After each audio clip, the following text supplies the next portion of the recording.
Bonjour et bienvenue sur WAF, le podcast qui a du chien. Aujourd'hui, je t'emmène à la rencontre d'une figure incontournable du monde canin, Catherine Collignon. Catherine est une pionnière dans la méthode du clicker training en France. Depuis 15 ans, avec Nicolas Ducasse, elle forme un duo d'experts reconnus pour leur travail novateur en éducation respectueuse et en clicker training au Centre Animalin. Installe-toi confortablement et plonge dans l'univers de l'éducation canine avec cette passionnée qui n'a qu'un seul objectif, changer le regard que l'on porte sur les chiens pour une cohabitation harmonieuse. Je te souhaite une bonne écoute sur WAF. Bonjour Catherine. Bonjour Cécile. Pour commencer, peux-tu te présenter brièvement, s'il te plaît ? Alors oui, donc je m'appelle Catherine Collignon, je suis éducatrice de chiens depuis à peu près une trentaine d'années. J'avais 27 ans quand j'ai décidé de faire ce métier qui n'existait pas à la base. Mon objectif de base était de modifier le regard des humains sur la façon d'éduquer un chien et qu'est-ce qu'on entendait par l'éducation, et aussi peut-être aider les chiens qui posaient des problèmes de comportement. Donc ça, c'était mon objectif de départ. Et à travers la méthode du clicker training, j'ai pu apporter au moins un début de réponse à l'humain qui était très étonné grâce à cette méthode sur les capacités cognitives des chiens. D'accord. Donc, et depuis, je suis passionnée par ces capacités qu'ont les chiens, en fait, nous tirer vers le haut, en fait. Donc, on va bien sûr y revenir, Catherine, mais est-ce que tu peux, si je puis dire, commencer par le début, mais qu'est-ce qui t'a attiré, du coup, vers le monde du chien ? Et comment est-ce que tu es venue au clicker training qu'il va falloir un petit peu expliquer pour les auditeurs. Alors, qu'est-ce qui t'a attiré vers le monde du chien ? Alors, le monde du chien, au départ, en fait, c'est une promesse que j'avais fait à une chienne quand j'étais jeune. Tania, elle s'appelait, et je lui avais promis que je changerais le regard des humains sur les chiens. Parce qu'elle avait eu un... Parce qu'elle a été... mon père l'a donnée, c'est une chienne que j'avais, que mon père a donnée, et elle est tombée dans une famille qui l'a maltraitée. Ah, d'accord. Et donc, voilà. Donc, je lui avais fait cette promesse... et j'ai tenu ma promesse. Et chouette. après, comment le clicker, en fait, c'est à l'époque quand j'ai commencé, moi j'ai toujours eu une philosophie, on va dire positive avec les chiens, c'est-à-dire que je n'ai jamais travaillé en coercitif. Donc j'étais plutôt, on va dire, naïve et jeune et plein d'envie.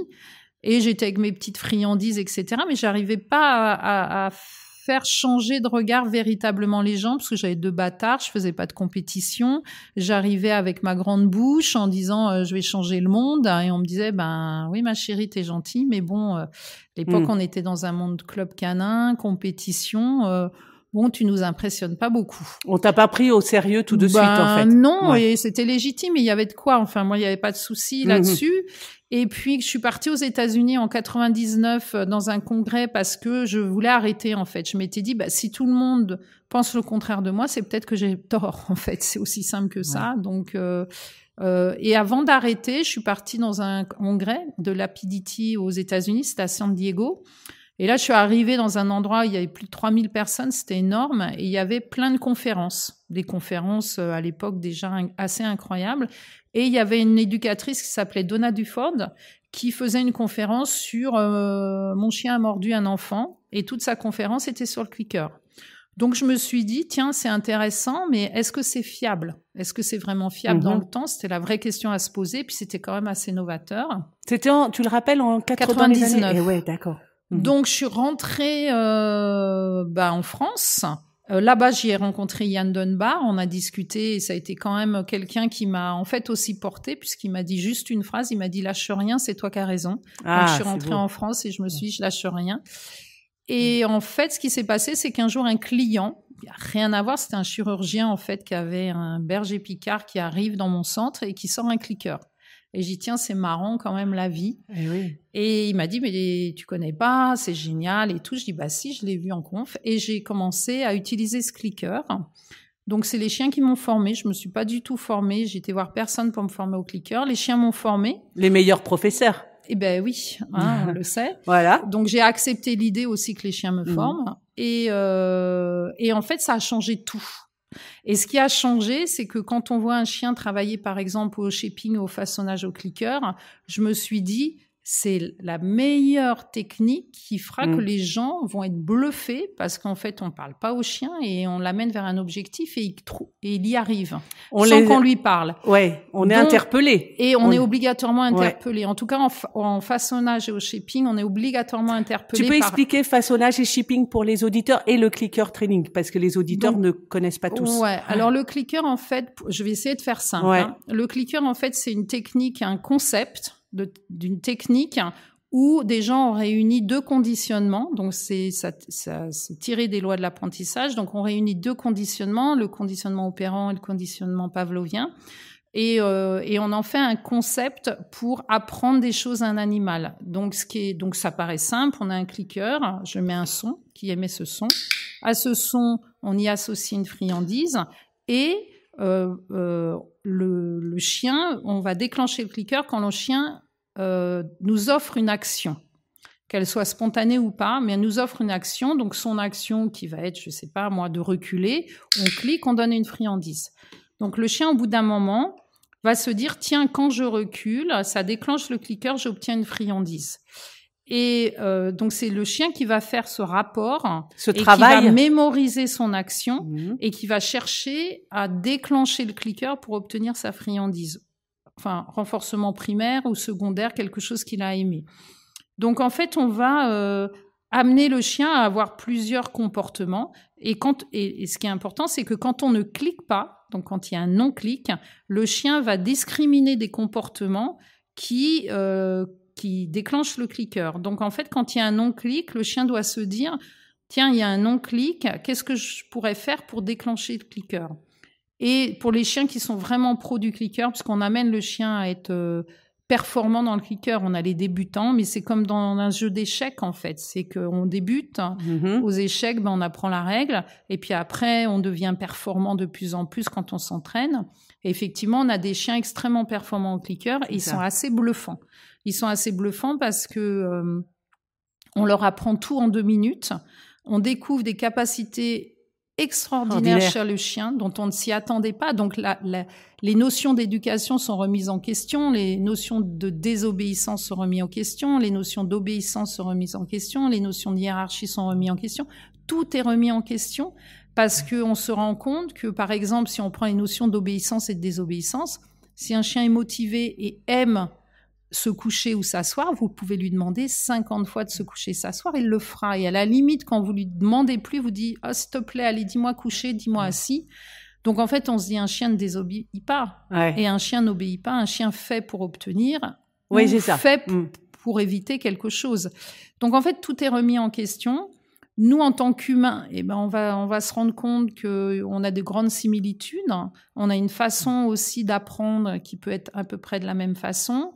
Même si on est capable de performance peut-être supérieure au chien, je remets pas en question tout ça, mais en tout cas, le chien va commencer à nous bluffer. Et ce qui est intéressant avec cette technique, c'est que elle marche avec des rats, avec des chats, avec des souris, avec des poissons. Il y a même là, je crois que dans un zoo, ils ont commencé à travailler au clicker avec un crocodile, un éléphant, crocodile, pour les soins, poule, coq, machin. Et en fait, donc c'est une technique qui fonctionne et qui permet en fait d'offrir un outil de communication entre l'animal et le chien. Entre l'animal et l'humain, ou le chien et son maître. Donc, si on prend par exemple un maître lambda, en fait, t'as des maîtres par exemple qui arrivent à la maison et disent « Oh là là, j'en peux plus, il est têtu, il comprend rien ». Il y en a même qui disent « Je me demande s'il est pas un peu bête en fait ». C'est vrai, parce que franchement.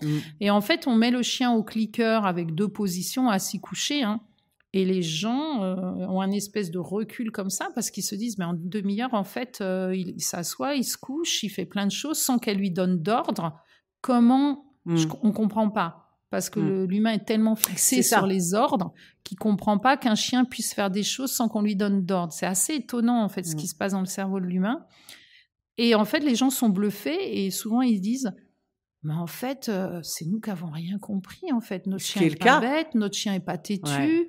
Qu'est-ce qu'on a loupé ?» Et grâce à cette technique, on élève les consciences des gens sur leur animal, on leur fait changer de regard sur leur animal et ils se prennent au jeu parce qu'en fait, ils deviennent amoureux de leur chien quelque part parce qu'ils se disent, en fait, il est pas con. On est passé à côté. On est véritablement passé à côté d'eux. C'est ça. Parce qu'ils avaient un regard qui n'était pas le bon, tout simplement. Ouais, un regard qui n'était pas le bon et ils n'avaient pas d'outils aussi pour changer de regard. C'est ça aussi. Voilà. Donc le clicker, tu l'as expliqué, mais quand tu parlais du façonnage et du shaping. Ah oui, alors le shaping, c'est... On va utiliser le clicker, donc avec les friandises. Alors attention, le clicker n'a pas inventé le façonnage, le clicker n'a pas inventé le leurre, le clicker n'a pas inventé tout ça. Le clicker, c'est vraiment le concept de 2 conditionnements réunis.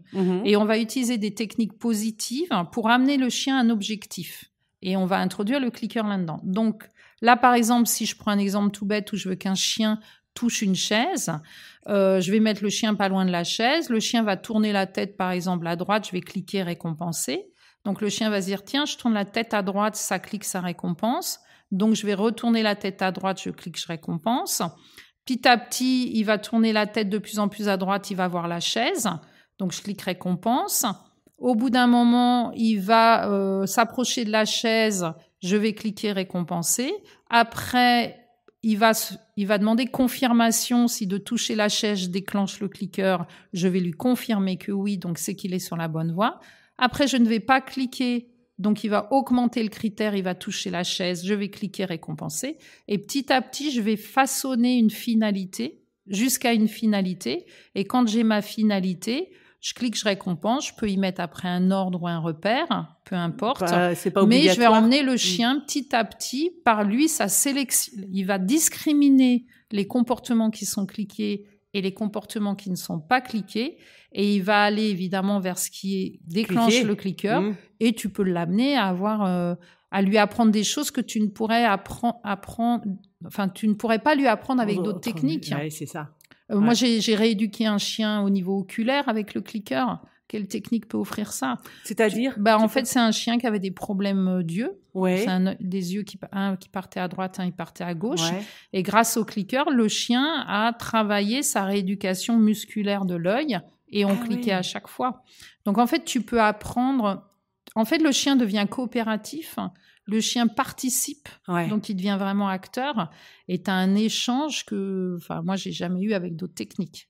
Et donc, c'est assez bluffant. C'est assez bluffant. Alors, tu parlais aussi qu'il y a différents niveaux et qu'il y a des chiens qui sont un petit peu experts, mais au point de pouvoir te mettre en défaut. Ça peut arriver ou pas du tout? En défaut, non, parce que c'est pas l'idée du chien, en fait. Par contre, il peut te mettre en défaut dans le sens si tu vas travailler des problèmes de peur, par exemple. Mais ça, on l'a chez l'humain, On a exactement la même chose. Et puis, tu veux travailler au façonnage ou au shaping parce que tu veux amener le chien à faire un contrôle sur son émotionnel et décider d'avancer vers ce qui lui fait peur. D'accord ?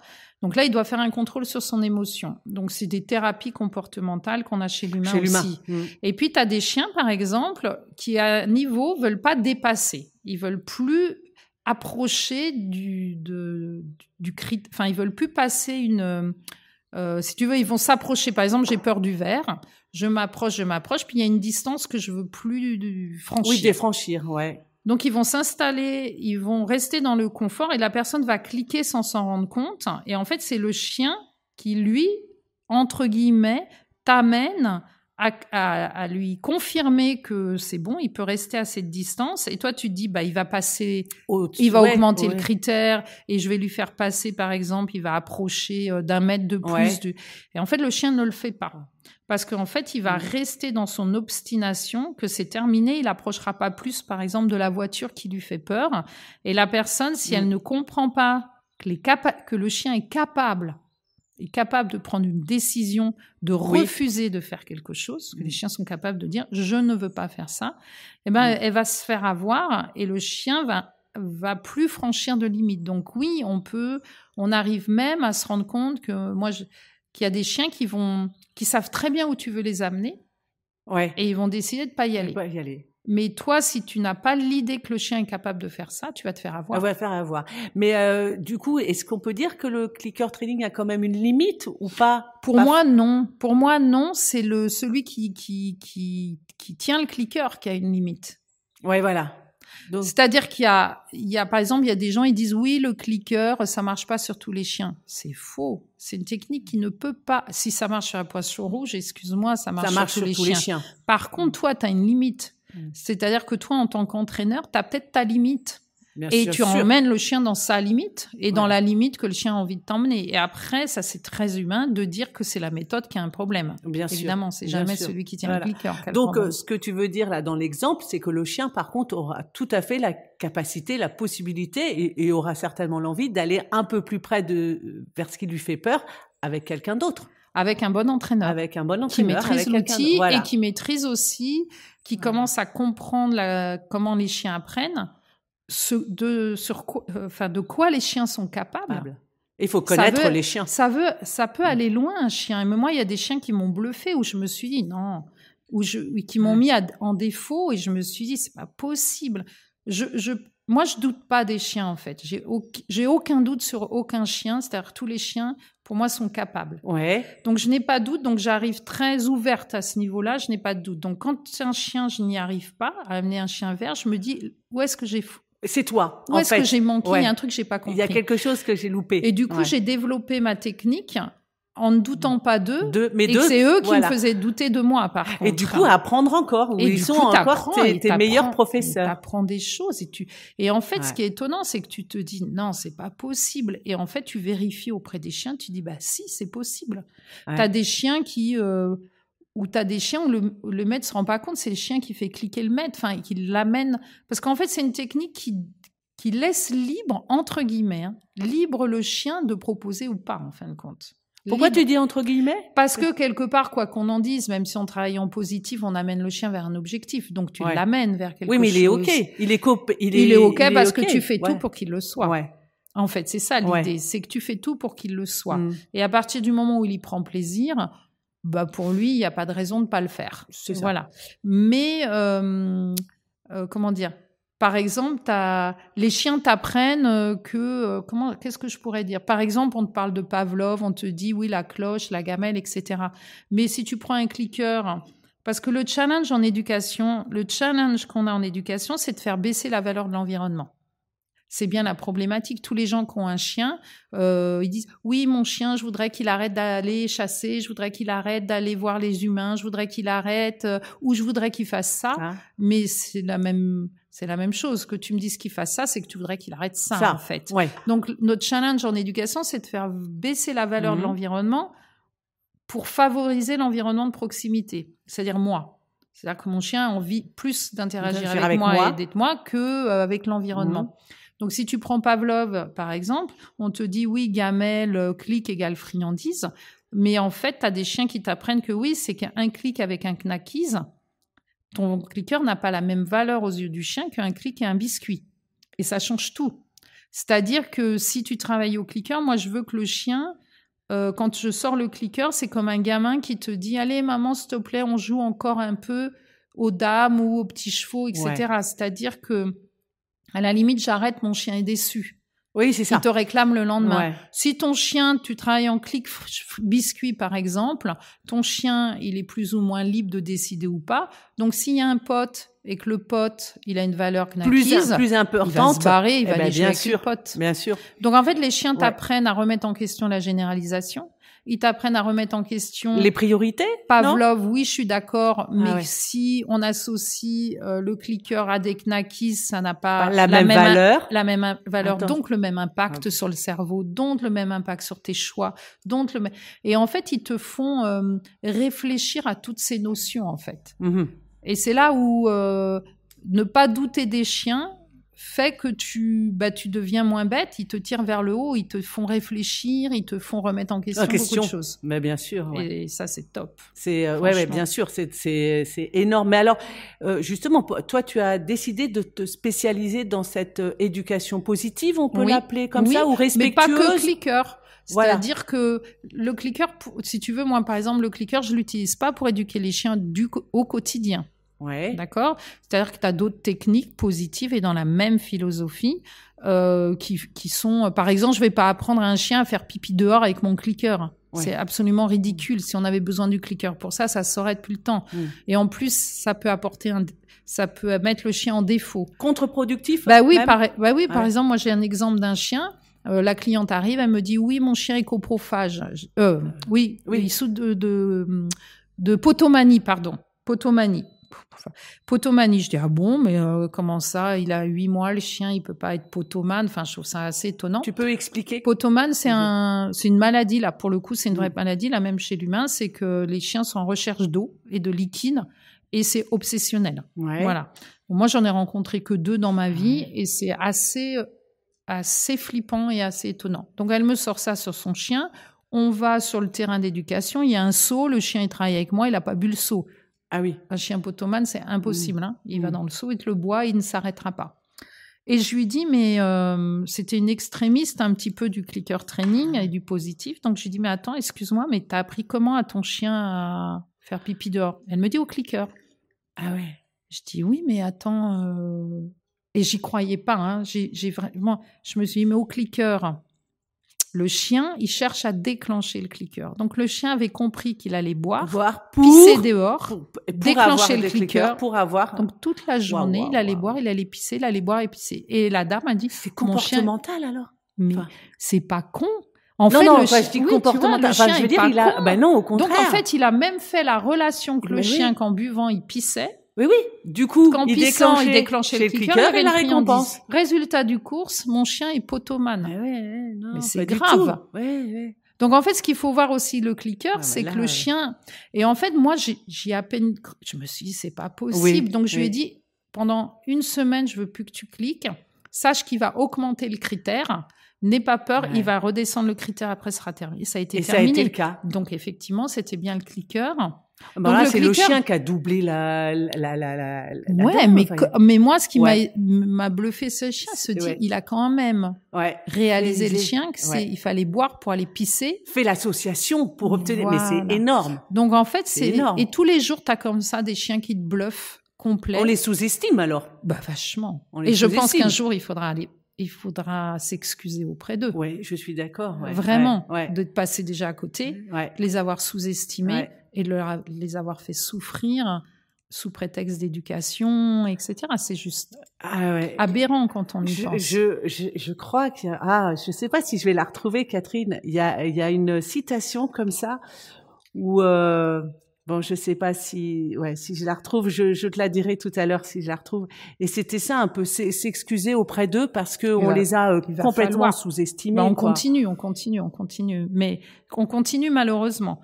Ouais. Mais oui, c'est juste. Mais en fait, c'est ne pas avoir conscience des capacités et tous. Moi, je peux te dire, j'ai cliqué toutes les races de chiens, tout type de tempérament. Tout, j'ai fait du papillon au malinois, du malinois. On dit oui, les chiens les plus intelligents. Mais arrêtez avec ces conneries. Faut arrêter avec ces conneries. Le chien qui m'a le plus buffé, c'était un petit papillon qui était exceptionnellement précis. Bon, on lui demandait parce que t'as des choses que tu peux apprendre à faire précisément chez un chien, mais d'une subtilité, très pointu et précis, très pointu, avec des pointages précis, des choses précises. Et ce chien était d'une précision. Il était, en fait, tu le cliquais pour, par exemple, je sais pas, je me rappelle plus, mais je vais dire là, t'as une phrase décrite, je vais le cliquer pour toucher le D majuscule. Ah ouais. Eh ben, t'as des chiens, ils vont aller à côté, à droite, et pour les amener bien précisément. Et lui, c'était vraiment... il te remettait précisément. Wow. Il était bluffant. Moi, c'était un petit papillon. Voilà. Donc, en fait, il n'y a pas de... non, ils ont tous ces capacités à être précis, à réfléchir, à discriminer, à comprendre. Et en fait, quand tu le laisses... La plupart des chiens ont peur des humains. On pris peur... Par exemple, va en refuge, la plupart des chiens ont pris peur des humains, donc ils osent plus.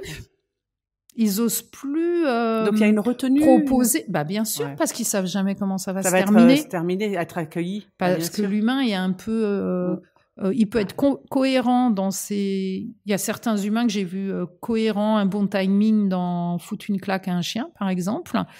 Oui, où c'était pas cohérent. Moi, je le ferais jamais, mais Bon, il y avait un bon timing. Le chien sait pourquoi il se prend une baffe. Bon, et puis c'est à chaque fois pour le même comportement. Si on parle d'extrémisme des deux côtés. Mais la plupart des humains sont cohérents ni dans le positif ni dans le coercitif.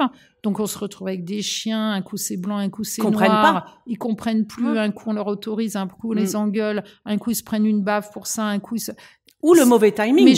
La baffe, mais je parle aussi bien dans le positif que dans le coercitif. C'est-à-dire qu'il y a plus de gestion du chien chez le positif. On gère plus les chiens. Puis après, le monde Walt Disney s'écroule et on n'a plus que les yeux pour pleurer, on comprend rien, on gère pas tel tempérament parce qu'on est bien d'accord qu'il y a des tempéraments difficiles, il y a des tempéraments plus ou moins faciles. Moi, je dis toujours, il y a des chiens avec lesquels on peut se permettre de bidouiller et il y a des chiens avec qui on ne peut pas bidouiller. C'est vrai. Donc, il y a un moment, c'est une réalité. C'est pas de chance ou de la chance que tu aies ce chien-là parce qu'il va te faire grandir ou pas. Parce que celui-là, tu vas pas pouvoir bidouiller avec, il va falloir devenir un expert. Avec le clicker, là, ce qui peut être très compliqué avec le clicker, et c'est là où, à mon avis, il faut devenir expert dans cette technique, c'est comment, avec un tempérament difficile et technique, tu vas travailler au clicker sans que le chien te trimballe. Parce que moi, j'ai vu des chiens qui ont du mental, des chiens qui réfléchissent à une vitesse exceptionnelle. T'as des chiens, ils réfléchissent à une vitesse exceptionnelle de ce qu'ils veulent obtenir et ce qu'ils veulent éviter. T'as des chiens, ils sont dans qu'est-ce que je pourrais faire pour obtenir. T'as des c'est leur vision des choses, comme t'as des humains. T'as des humains, tu leur dis tu veux quoi dans la vie, ils savent. Tu leur dis qu'est-ce que tu veux pas, ils savent pas. T'en as d'autres, tu leur dis qu'est-ce que tu veux, ils te disent je sais ce que je veux pas, mais je sais pas ce que je veux. Et t'as des humains, ils savent exactement ce qu'ils veulent et ce qu'ils ne veulent pas. Et j'ai retrouvé la même chose chez des chiens. Donc, il faut leur apprendre des fois. Donc, tu as des chiens qui vont très, très vite. Les plus pertinents, c'est ceux qui vont très vite dans les deux. Oui, bien sûr. Et donc, ils sont très concentrés, ils t'analysent très vite, ils savent si tu as du mental ou si tu t'en as pas. C'est ça. Bah oui. Parce qu'il faut arrêter. Il y a des chiens, ils savent. Il y a des chiens qui sont physiques et mentaux. Il y a des chiens qui sont que physiques. Ils savent très bien que physiquement, ils trimballent tout le monde. Il y en a d'autres qui savent que mentalement, qui influencent qui. Il y en a qui ont les deux. Et puis, il y en a d'autres, c'est de l'hypersensible ou fragile un peu émotionnellement. Donc, on a de tout en panel. Donc, comment on fait avec le clicker pour travailler même des chiens? Alors, tu as le chien qui a du mental, mais que personne n'est rentré en conflit avec. Et puis, tu as le chien qui a du mental où il a appris que dans le monde des humains, c'est le conflit, si tu veux obtenir quelque chose. Donc, ça fait des chiens qu'il faut rééduquer dans, comme on pourrait dire, un petit ado qui a appris un peu à répondre dans la vie, il y a les forts et les faibles. Voilà. Et t'as des chiens, t'as ça. Donc, en fait, je pense qu'il faut aussi éduquer l'humain que si tu te bats avec ton chien, sois sûr de gagner, mais tu lui apprends quand même que dans la vie, il y a des faibles et il y a des forts. Donc, après, il ne faut pas venir se plaindre. Puis après, on vient de parler de socialisation, des grands discours comme ça. Donc, il y a des grosses incohérences. Ouais, on donc, pourra en fait, y revenir. Au clicker, c'est vrai que tu peux rééduquer d'un point de vue comportemental. Tu peux rééduquer aussi des problèmes éducatifs qui ne sont pas des problèmes comportementaux.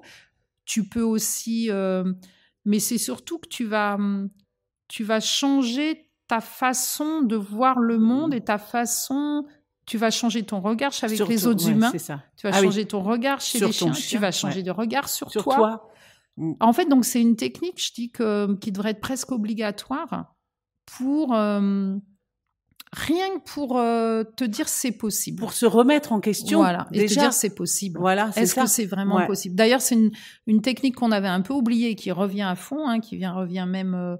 dans les chiens de travail, on commence à utiliser de plus en plus le clicker parce que en fait, on arrive à des performances qu'on n'arriverait pas autrement. Je l'ai vu à la police. J'ai interviewé la police nationale et ils l'utilisent effectivement. Mais bien sûr. Et puis surtout, faut pas s'en priver. Là, pour le coup, faut pas s'en priver. Bien sûr. Mais par contre, Catherine, de ce que je comprends dans ton discours, tu me dis si je me trompe.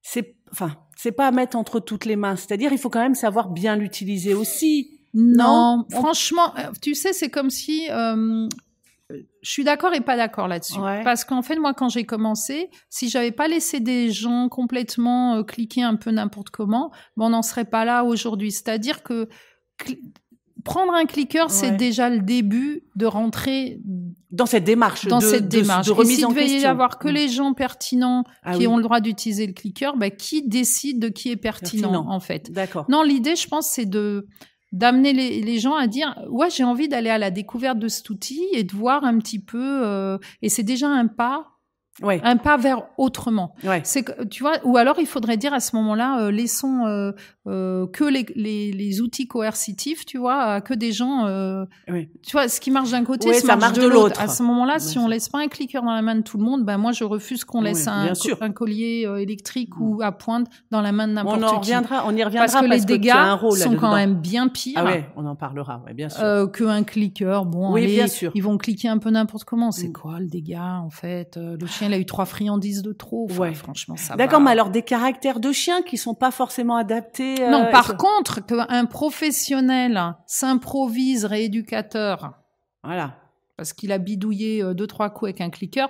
Là, ça devient compliqué. Là, ça devient gênant. Ça devient gênant pour moi parce qu'on parle de rééducation et c'est toujours les chiens qui payent l'addition. Bien sûr. C'est jamais l'humain. Donc, par respect pour eux, arrêtons de bidouiller. Abstenez-vous, quoi. Que tu lui apprennes à ranger ses jouets, que tu lui apprennes à s'asseoir, à se coucher, à faire des reculs, à faire des numéros de cirque. Bon, franchement, ça va emmerder qui? Enfin, pas le chien, et puis voilà. Mais qu'on commence à s'improviser rééducateur parce qu'on a bidouillé 2-3 chiens, ça m'embête un peu plus. Non pas pour l'humain, mais plus pour le chien qui est en rééducation. Ou qu'on dit à des gens utilisez le clicker à fond dans l'éducation des quotidiens et que on n'a pas compris le truc et qu'on a des chiens par exemple qui vont être infernaux. Alors il n'y a pas que le clicker qui rend les chiens infernaux au quotidien, donc faut pas le rendre responsable de tout. Mais en tout cas, le clicker, comme je donnais l'exemple du pipi à l'extérieur, le chien va chercher à déclencher le clicker. Donc c'est ça, et si t'as pas compris ça, t'as rien compris. Donc un équilibre. Donc on va se retrouver avec des chiens. Si j'apprends mon chien à aller dans la couche au clicker, ça s'appelle un target, ça s'appelle pas une couche pour moi. Si mon chien, je lui dis va te coucher, je veux qu'il attende pas un clic. Je veux qu'il aille dormir, comme là ils sont sur le canapé. Ils sont pas là à me regarder avec leur bille. Quand est-ce que tu vas cliquer? Sinon, ils vivent leur vie de chien aussi, alors tu laisses c'est-à-dire que il y a un moment quand moi j'ai fini une séance clicker, c'est fini, je range mon clicker. Comme quand j'ai terminé une séance de balle, c'est fini les chiens, on fait autre chose. Et ils vivent leur vie de chien et pas de Voilà, c'est pas des. Donc ça aussi, il y a une responsabilité aussi à dire. C'est important que tu le dises. Ouais, c'est important qu'on soit clair avec les chiens. Qu'on soit clair et qu'on arrête d'être parce que l'ambiguïté on veut l'avoir pareil. Si par exemple mais je parle même pas clicker, si par exemple je joue à la balle avec mes chiens et je leur dis c'est fini et puis ils me disent oh non allez s'il te plaît encore, comme ferait un gamin, je dis bon allez une dernière t'étonnes pas si ton chien à chaque fois que tu lui dis c'est fini il aboie pour que tu continues. Mais sois bonne joueuse au moins, sois pas mauvais perdant, engueule pas ton chien parce qu'il aboie, c'est toi qui lui apprends. Vous voyez, il y a il y a aussi ce côté bon perdant. Et je trouve que l'humain est mauvais perdant. C'est-à-dire, il enseigne des trucs aux chiens qui va les emmerder dans leur quotidien et après, ils engueulent le chien de le faire. Et tu dis, mais attends. Alors, mauvais perdant ou il comprend pas, l'humain? Je crois qu'ils réalisent pas à la vitesse où les chiens apprennent. Parce qu'ils apprennent à une vitesse affolante. C'est-à-dire, moi, je dis toujours, attention, un comportement, ça change dans les 10 minutes. Donc, quand ça fait 6 mois que tu répètes la même chose et que ton chien, il continue, c'est que quelque part, arrête. T'aurais dû arrêter depuis longtemps de faire ce que tu fais puisque ça fait 6 mois que ça dure. Donc, c'est que quelque part, tu lui apprends à le faire. Bien sûr. Donc, pose-toi les questions. Parce que les chiens sont très coopératifs. Franchement, moi, je trouve que c'est un animal que j'adore. Il n'y a pas plus coopératif qu'un chien. Il n'y a pas plus résilient qu'un chien. Il n'y a pas plus... Le chien, tu lui dis, pour dire bonjour à l'humain, il suffit d'avoir les 4 pattes au sol. Il dit, ok, pas de problème. Moi, spontanément, j'aurais sauté. Mais bon, s'il faut avoir les 4 pattes au sol, why not? Enfin, où est le problème? Donc, en fait, ça veut dire qu'on a des chiens... La plupart des chiens adultes que je vois qui posent problème au quotidien, c'est des chiens à qui on a raté le programme du chiot. On reprend le programme du chiot, même si le chien a 5 ans, et c'est reparti. Et les chiens, en 10 minutes, ils changent de comportement. Si t'as une bonne façon de communiquer avec eux et l'apprentissage, ils sont... Ça veut dire qu'on a favorisé des mauvais comportements? Oui, c'est ça. On a favorisé des mauvais comportements parce qu'on les a récompensés. Voilà, parce qu'on les a récompensés sans s'en rendre compte qu'on les récompensait. Donc c'est là où parce que le travailler en positif, c'est quand même assez technique dans être capable de comprendre ce qu'est un renforcement, ce qu'est une punition, etc. Donc je te donne un exemple. Et les capacités des chiens.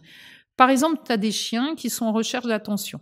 Ils aiment ça, ils viennent toujours demander quelque chose.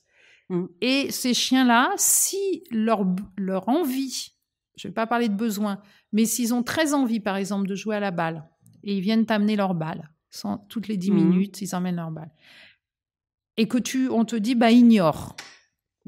Effectivement, le chien, si tu l'ignores, normalement, il devrait arrêter de le faire.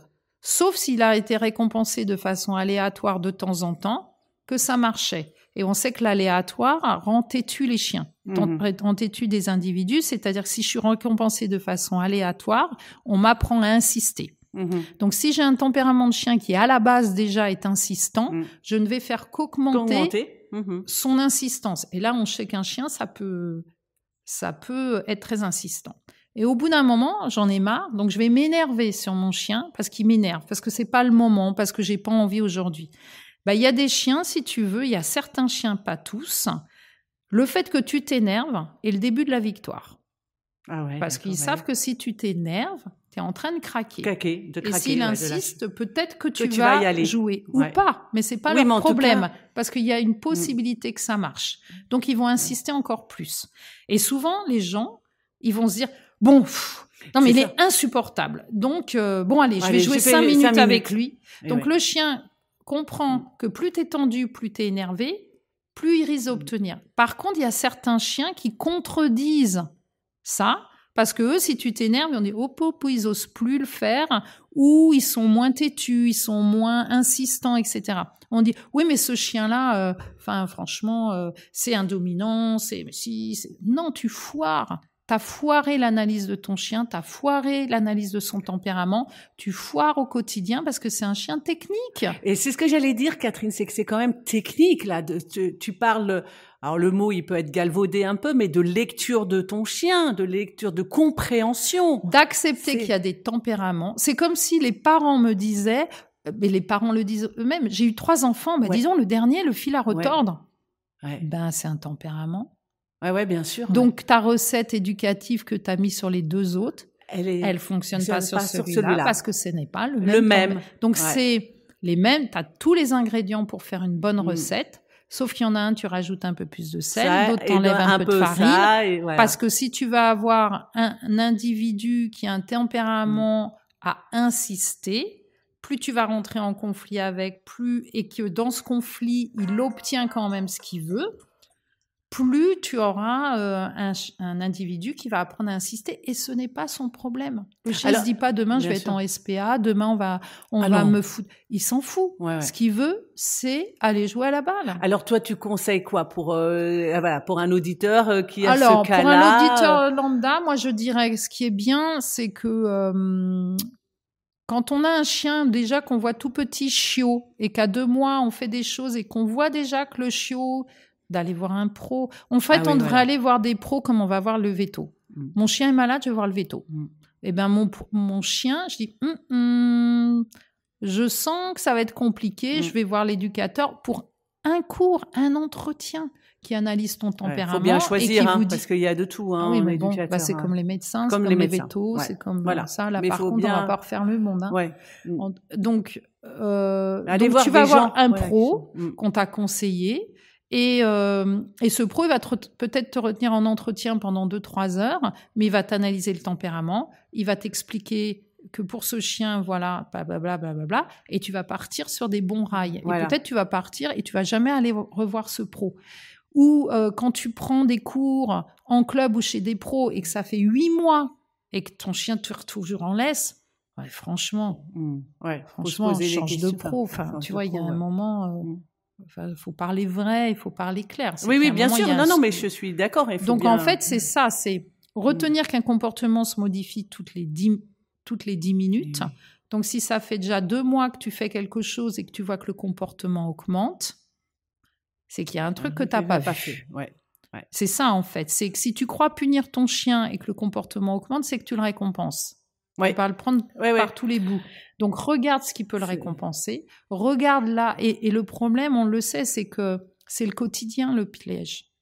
Oui. On a tous des vies où là, le facteur va arriver, où tu as un coup de téléphone, tu as des ennuis, tu as des enfants qui braillent, voilà, et ça s'appelle, moi j'appelle ça les pièges du quotidien. Donc par exemple, je te prends un exemple tout bête, je suis chez moi, mon chiot, il veut sortir, je suis au téléphone, et oui. Je suis là avec quelqu'un où je peux pas aller ouvrir la porte à mon chiot, il est là, et tout d'un coup il gratte à la porte en chêne que j'ai acheté une fortune, il gratte, je dis à la personne au téléphone, quittez pas, je vais ouvrir à mon chiot, je viens de lui apprendre à gratter. Ouais. C'est con, mais ça s'appelle le quotidien. Et les gens vont te dire, bah oui, mais si j'ouvre la porte, il arrête de gratter. Oui, je suis d'accord avec vous. Mais tu as récompensé l'action de gratter. L'action d'ouvrir récompense son chien, donc c'est pas toujours une friandise. Donc c'est peut-être ça qu'il faut apprendre aux gens. Clairement. Qu'est-ce que j'obtiens quand j'ai tel comportement, et qu'une récompense n'est pas obligatoirement une friandise. Bien sûr.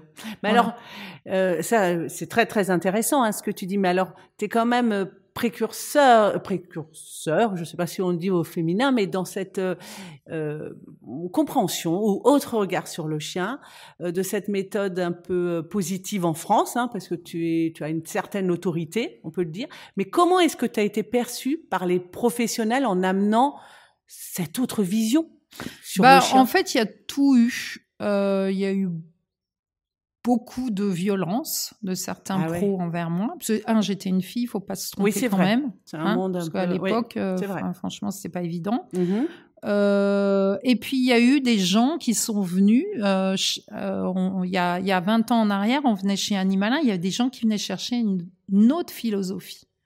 Et en fait, ils avaient des gens qui étaient dans le coercitif ou pas. Il y a eu plein de compétiteurs qui sont venus ici. Il y a eu toutes sortes de gens qui sont venus ici pour avoir une autre philosophie. Ah oui, donc il y en a qui étaient tout à fait mais tout à fait. Contraire. On appelait ça, à l'époque, on appelait ça les chiens mutants. C'est des chiens qui avaient été éduqués en coercitif et qui découvraient la méthode du clicker. Et quand on les travaillait, ces chiens-là, ils montaient dans un stress phénoménal parce que c'est des chiens qui n'osaient plus proposer. Puisque tout était désobéissance. On avait un regard où tout était désobéissance. On disait à un chien, couche-toi là et bouge pas. Si le chien bougeait, parce que je sais pas, le sol était peut-être chaud, le chien n'avait pas le droit de bouger. Tout était. Alors donc, quand tu fous un chien comme ça au clicker, il y a déjà 4-5 ans de schéma comme ça et que tu le mets au clicker, j'ai vu des chiens mais trembler de peur, d'oser prendre une initiative. Alors, c'est terrible. Ouais, c'est terrible. Mais c'est terrible. Pour moi, c'est la pire des soumissions, en fait. C'est même l'autre n'ose même plus exprimer qui il est. Exister, ouais, c'est ça. De dire, voilà. Mais bon, je pense que ça a changé. Enfin, j'espère. Donc voilà, dans le monde du chien, il y a vraiment eu des gens, parce qu'on dit oui, les coercitifs. Non, je suis désolée. Enfin, moi, j'ai connu plein de coercitifs qui adoraient leurs chiens. Mais vraiment qui adoraient leurs chiens et qui ont demandé que ça, de revoir leur mais méthode. Par contre, ce n'est pas simple. C'est pour ça que je dis, pour moi, c'est relativement simple parce que franchement, j'ai pas eu un énorme effort à faire. Parce que tu n'es jamais passé par le coercitif. Mais des gens comme mon associé Nicolas, qui était dans le coercitif, qui est passé au positif. Il a fait une sacrée démarche. Alors, tu fais des sacrées démarches, puis c'est dur. Parce qu'en fait. Par rapport à son milieu où il était, c'est ça? Parce que c'est toi. Parce que tu te dis, mais si j'avais su, je n'aurais pas fait ça à certains chiens. Je n'aurais pas fait ça à certains chiens. Lui, par rapport à lui. Des chiens que t'aimaient. Oui, bien sûr. Et que t'adorais. Et tu dis, j'ai fait ça. Moi, j'ai eu des clients aussi qui ont pleuré. Des clients où ils découvrent et ils disent, mais attendez. Et cette phrase, elle est terrible. Ils disent, mais attendez. En fait, je réalise que mon chien que j'ai fait euthanasier, j'aurais pu le sauver, en fait, pour mauvais comportement. Et franchement, c'est chaud parce qu'il pleure. Et là, l'ardoise, elle est compliquée. Il y a une ardoise. Oui, mais en même temps, ça les fait remettre en question, progresser, évoluer, apporter. Puis on peut pas revenir sur ce qui a été fait. Oui, mais je veux dire, et apporter un peu d'eau à ton moulin, dans le sens où ces gens-là vont aussi communiquer cette façon. Et d'ailleurs, ils sont bien plus souvent vindicatifs, guerriers pour changer les mentalités. Exactement. Parce que ils se disent, mais c'est ça. Faut arrêter, quoi, parce qu'ils aiment les chiens. C'est juste qu'ils pensaient que c'était comme ça. Mais voilà, c'est pour ça que quelque part, ça a du bon. Mais bien sûr c'est dur de vivre avec ça, mais après, attention, hein, moi, je suis pas contre l'autorité, je suis pas contre, je fais de l'autorité avec mes chiens, j'ai pas de problème. La seule chose que je demande, c'est que, en fait, on se trompe. Quand est-ce que de l'autorité, ça devient de l'agression pour un chien? Ah, tu peux répondre à ça? Bien sûr, quand ce n'est plus de la communication. C'est-à-dire, tu peux creuser un peu? Ouais, je vais creuser. C'est-à-dire que, si tu veux, quand le chien, en modifiant son comportement, se rend compte qu'il ne peut pas modifier le tien, il se met à avoir peur. Donc, je vais te prendre un exemple humain. Je vais prendre l'exemple du couple, parce qu'on l'a tous plus ou moins vécu en couple, ou amis, peu importe. C'est, par exemple, tu rentres un soir chez toi et tu as abîmé la voiture. Je prends un truc bateau. Ouais. Et ton conjoint te dit mais c'est pas possible, écoute, j'en ai marre, on n'a pas de sous, ça va encore nous coûter des frais, t'aurais pu faire attention, blabla. Ok. Et toi, tu dis oui, je comprends, j'ai merdé, je suis vraiment désolée. Ouais. Donc, tu essayes de modifier le comportement de ton conjoint en disant des phrases clés qui est « je suis désolée, c'est vrai, j'ai… » Voilà. Oui, et là, merdé. Au lieu de modifier son comportement, c'est-à-dire de descendre en critères, il monte. Ah ouais. Ouais, mais je m'en fous de tes excuses, là. Et là, tu vas avoir un petit moment de recul, tu vas dire « mais c'est bon, enfin, arrête, je me suis excusée. » Et là, il monte et il s'approche de toi. Et t'as beau connaître ton conjoint, tu vas dire « mais arrête, tu me fais peur. Qu'est-ce que t'as là ?» Parce que c'est pas que en s'approchant qu'il te fait tant peur, c'est qu'il monte en colère et c'est surtout tu n'as plus le pouvoir de modifier ses réponses et elles montent.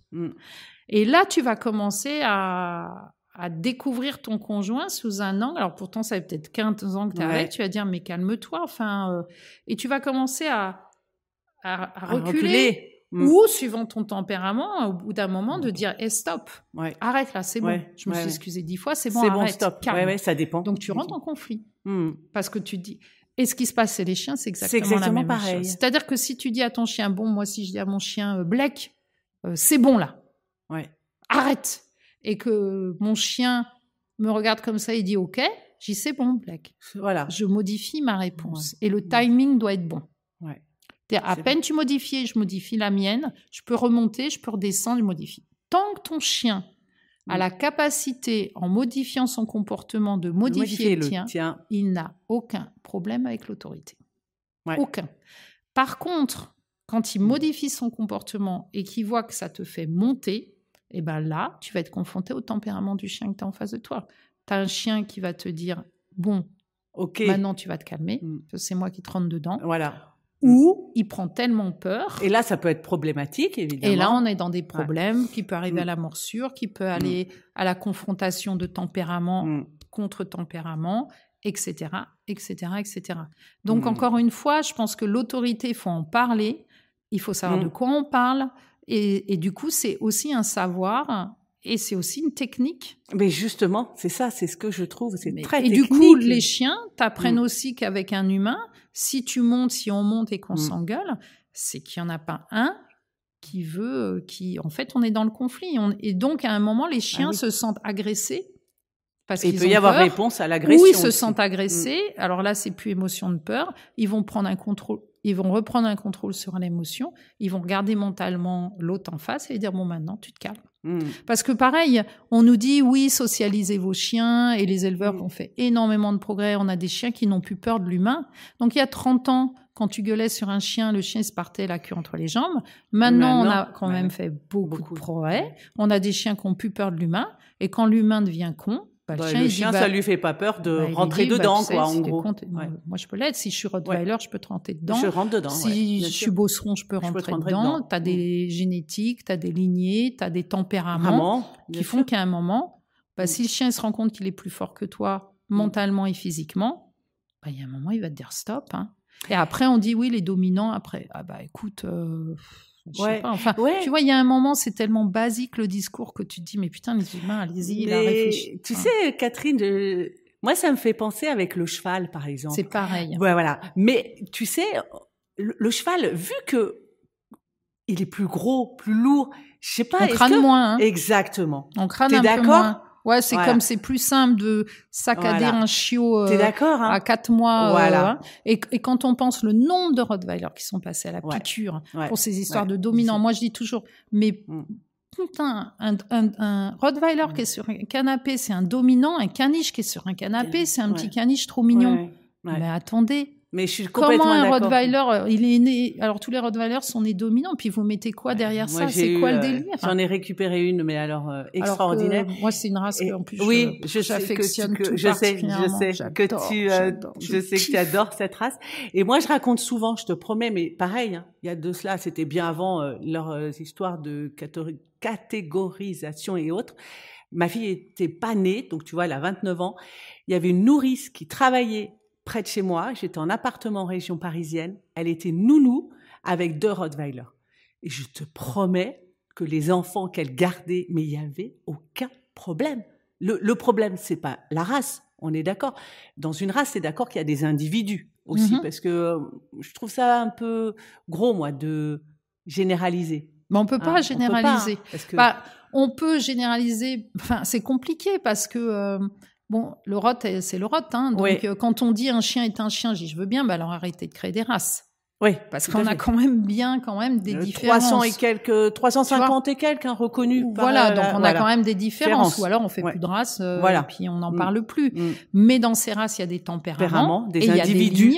Il y a des lignées, et t'as des expériences de vie, et t'as, voilà, et chacun, et on a des émotions, et les chiens font pareil, ils se débrouillent avec leur émotionnel, ils se débrouillent avec, leur tempérament, ils se débrouillent avec leur vie, ils se débrouillent, ils font ce qu'ils peuvent. Ils font ce qu'ils peuvent et on leur demande quand même beaucoup parce que on leur demande de vivre selon nos critères, Est-ce que nous on fait alors des gens comme toi, Catherine, bien sûr, mais est-ce qu'on fait 1/10 de ce qu'ils font eux vers nous? Est-ce qu'on fait 1/10 nous vers eux? Non, tu sais, regarde, par exemple, nous on dit toujours, ok, combien d'aboiements vous pouvez reconnaître chez un chien? Et les gens disent oui, je sais pas, 2, 3. Je dis ok, pas de problème. Combien d'ordres vous donnez à un chien? Ouais, très bien. Donc en fait, je veux bien. Bravo. En fait, on est quand même l'espèce, quand même on va pas le remettre en question, la plus évoluée, etc. Voilà. Mais on reconnaît 3 aboiements. Et on demande vous aux chiens. Demandez combien d'ordres à un chien dans une journée. Et des fois, vous changez d'ordre et eux, ils comprennent et vous comprenez toujours pas. Il y a quand même un petit souci. C'est bien, Il faut remettre, en tout cas, remettons les choses à leur place, peut-être, et posons-nous 2-3 questions. Mais juste 2-3 questions, en fait. Et c'est vrai qu'on regarde au niveau socialisation, tout ce qu'on raconte. Mais tout ce qu'on raconte, l'humain est... Enfin, c'est la même. On est des animaux sociaux, donc en fait, ce qu'on trouve chez le chien, on le retrouve chez l'humain. Il y a des.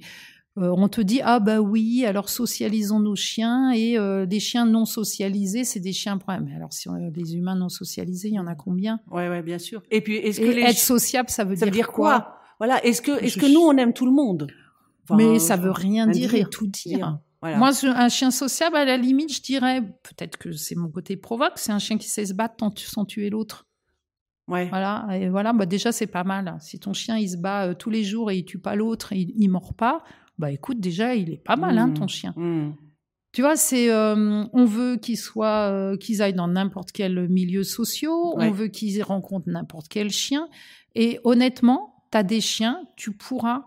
Oui. Moi, il y a des chiens, on me montre, on me dit « il est très bien socialisé ». Je dis oui, à la base, t'as pas fait de boulot, il est comme ça, ton chien. Oui. Je suis désolée, arrête de me faire croire que t'as fait un super boulot, c'est pas vrai. Il est comme ça.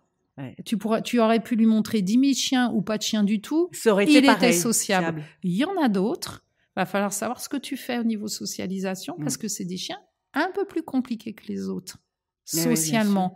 Est-ce pour autant des chiens à problème? Pas du tout. Non. Bien sûr. C'est des chiens qui ont des limites, comme des humains ont des limites. Bien sûr. Et à ce moment-là, accepte les limites de ton chien. Bien sûr. Et puis ça ira très bien. Ouais, bien sûr.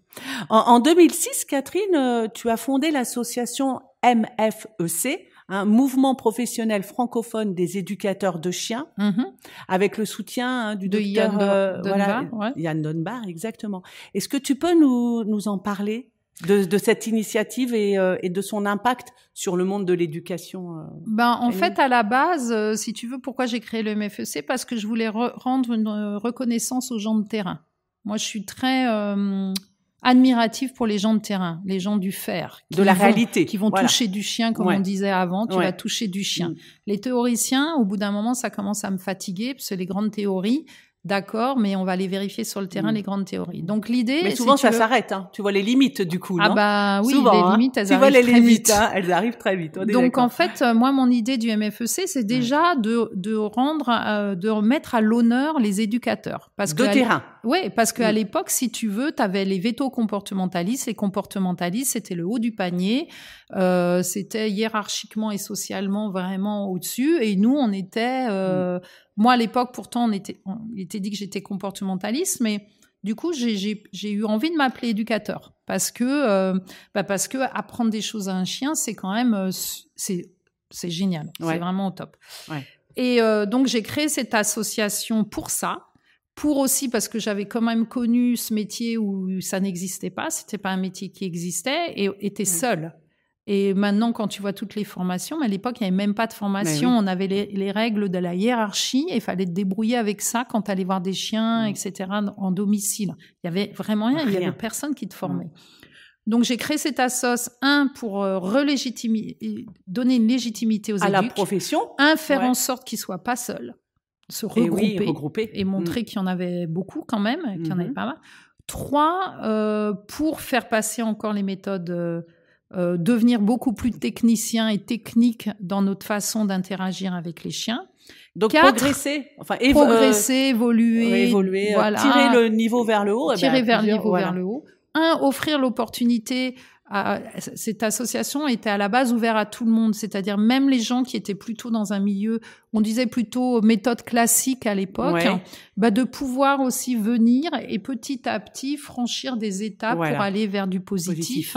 Voilà, donc c'était ça l'idée, et d'organiser des congrès, et aussi que dans ces congrès, il y a des éducateurs qui osent prendre la parole et expliquer ce qu'ils vivent, sur quelles thématiques ils ont réfléchi, sur quel chien leur a posé problème, etc. Donc c'était redonné, parce qu'à l'époque aussi, tu n'avais que des professeurs qui faisaient les congrès et les confs.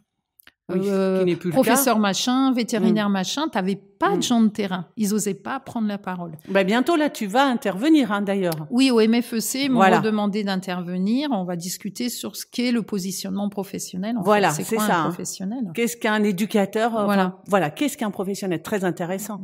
Oui. Alors, ça sera ouvert. Est-ce que tout le monde va pouvoir? Je pense que si tu es adhérent du MFEC, déjà, tu peux. Et non adhérent, je pense que tu peux aussi.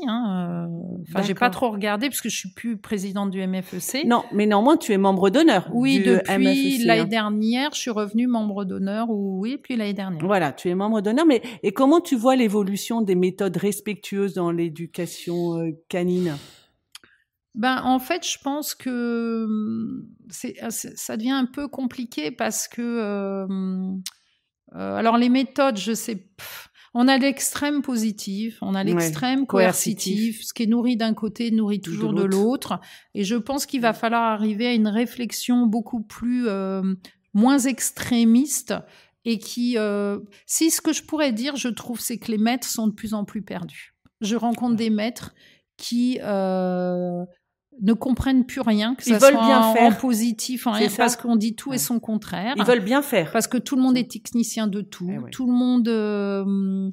Et puis, en fait, il n'y a pas de réponse. Et je dirais peut-être que les méthodes positives s'éloignent du besoin des maîtres. Ça devient... en parlant de pas de technique, mais un peu trop complexe à mettre en place dans un quotidien lambda qui est j'ai mes amis qui viennent à la maison manger, j'ai mes enfants, j'arrive des courses, c'est très compliqué. Et ce que vous demandez, les positifs, ça devient très compliqué en fait. Parce que à introduire ça dans mon quotidien, comment je vais faire pour mettre ça en place? Mais quelle est la solution par contre? La solution, c'est que les éducs se forment. Déjà qu'on arrête de reprocher aux gens Voilà, c'est toujours les gens, ils n'avaient qu'à pas, ils n'avaient qu'à pas. Ben non, je pense qu'on n'a peut-être pas les réponses qu'il faut pour ces gens-là. Ils n'avaient qu'à pas prendre ce chien, ils n'avaient qu'à pas prendre cette race. Ils ont pas qu'à. Ben, je pense que le milieu professionnel est quand même bien responsable de tout ce qui est diffusé, de tout et son contraire. Peut-être de moins balancer sur les réseaux des espèces de certitudes où les gens ne savent plus. Certitude et son contraire, hein, le pire. Tu prends même les accessoires, ils savent même plus quoi mettre à leur chien. Maintenant, les gens, ils font pourtant le maximum, ils dépensent des sous, ils essayent de bien faire, et rien n'est bon en finalité. Voilà. Donc, je sais pas, peut-être les éduques. Il faut quand même adapter nos méthodes au quotidien des gens. C'est-à-dire, je prends l'exemple de la longe. Moi, je suis pas longe, hein, ça me fatigue. J'avoue que je fatigue avec ces longes. Je vois de plus en plus de chiens arriver en longe. Oui, parce qu'il y a des gens qui. Excuse-moi. Oui, c'est bien la longe, mais là, on sait plus le chien, on sait plus. Il sait même plus avec qui il est le chien. Mais en dehors de ça, comment tu fais à Paris? Tu te balades en longe? C'est pas adapté. C'est pas adapté. Après, on me dit, alors tous ces chiens qui vont voir les autres chiens en longe. Voilà. Après, on me dit mon chien tire en laisse. Bah oui, c'est normal. Ton chien il est en longe, il va avoir tous les clébards qui traînent. Donc à un moment, il apprend à tirer en laisse. Et donc c'est pas cohérent. Il y a des trucs, il y a des choses ça manque de cohérence. Ouais. Et alors autant les gens classiques coercitifs peuvent être du moins violent au plus violent, mais autant les positifs peuvent être du moins cohérent au plus cohérent. Oui, mais alors là, ça sert pas du tout. Alors non, parce qu'il y a plein d'éducateurs qu'on voit peut-être moins sur les réseaux sociaux. Bien sûr. Voilà, parce qu'ils n'ont pas le temps d'être sur les réseaux sociaux. Non, parce que quand tu es sur le terrain, tu n'as pas le temps de faire le beau. Puis tu penses pas. Tu penses pas. En fait, tu penses pas. Moi, on me dit, oui, on ne te voit pas sur les réseaux.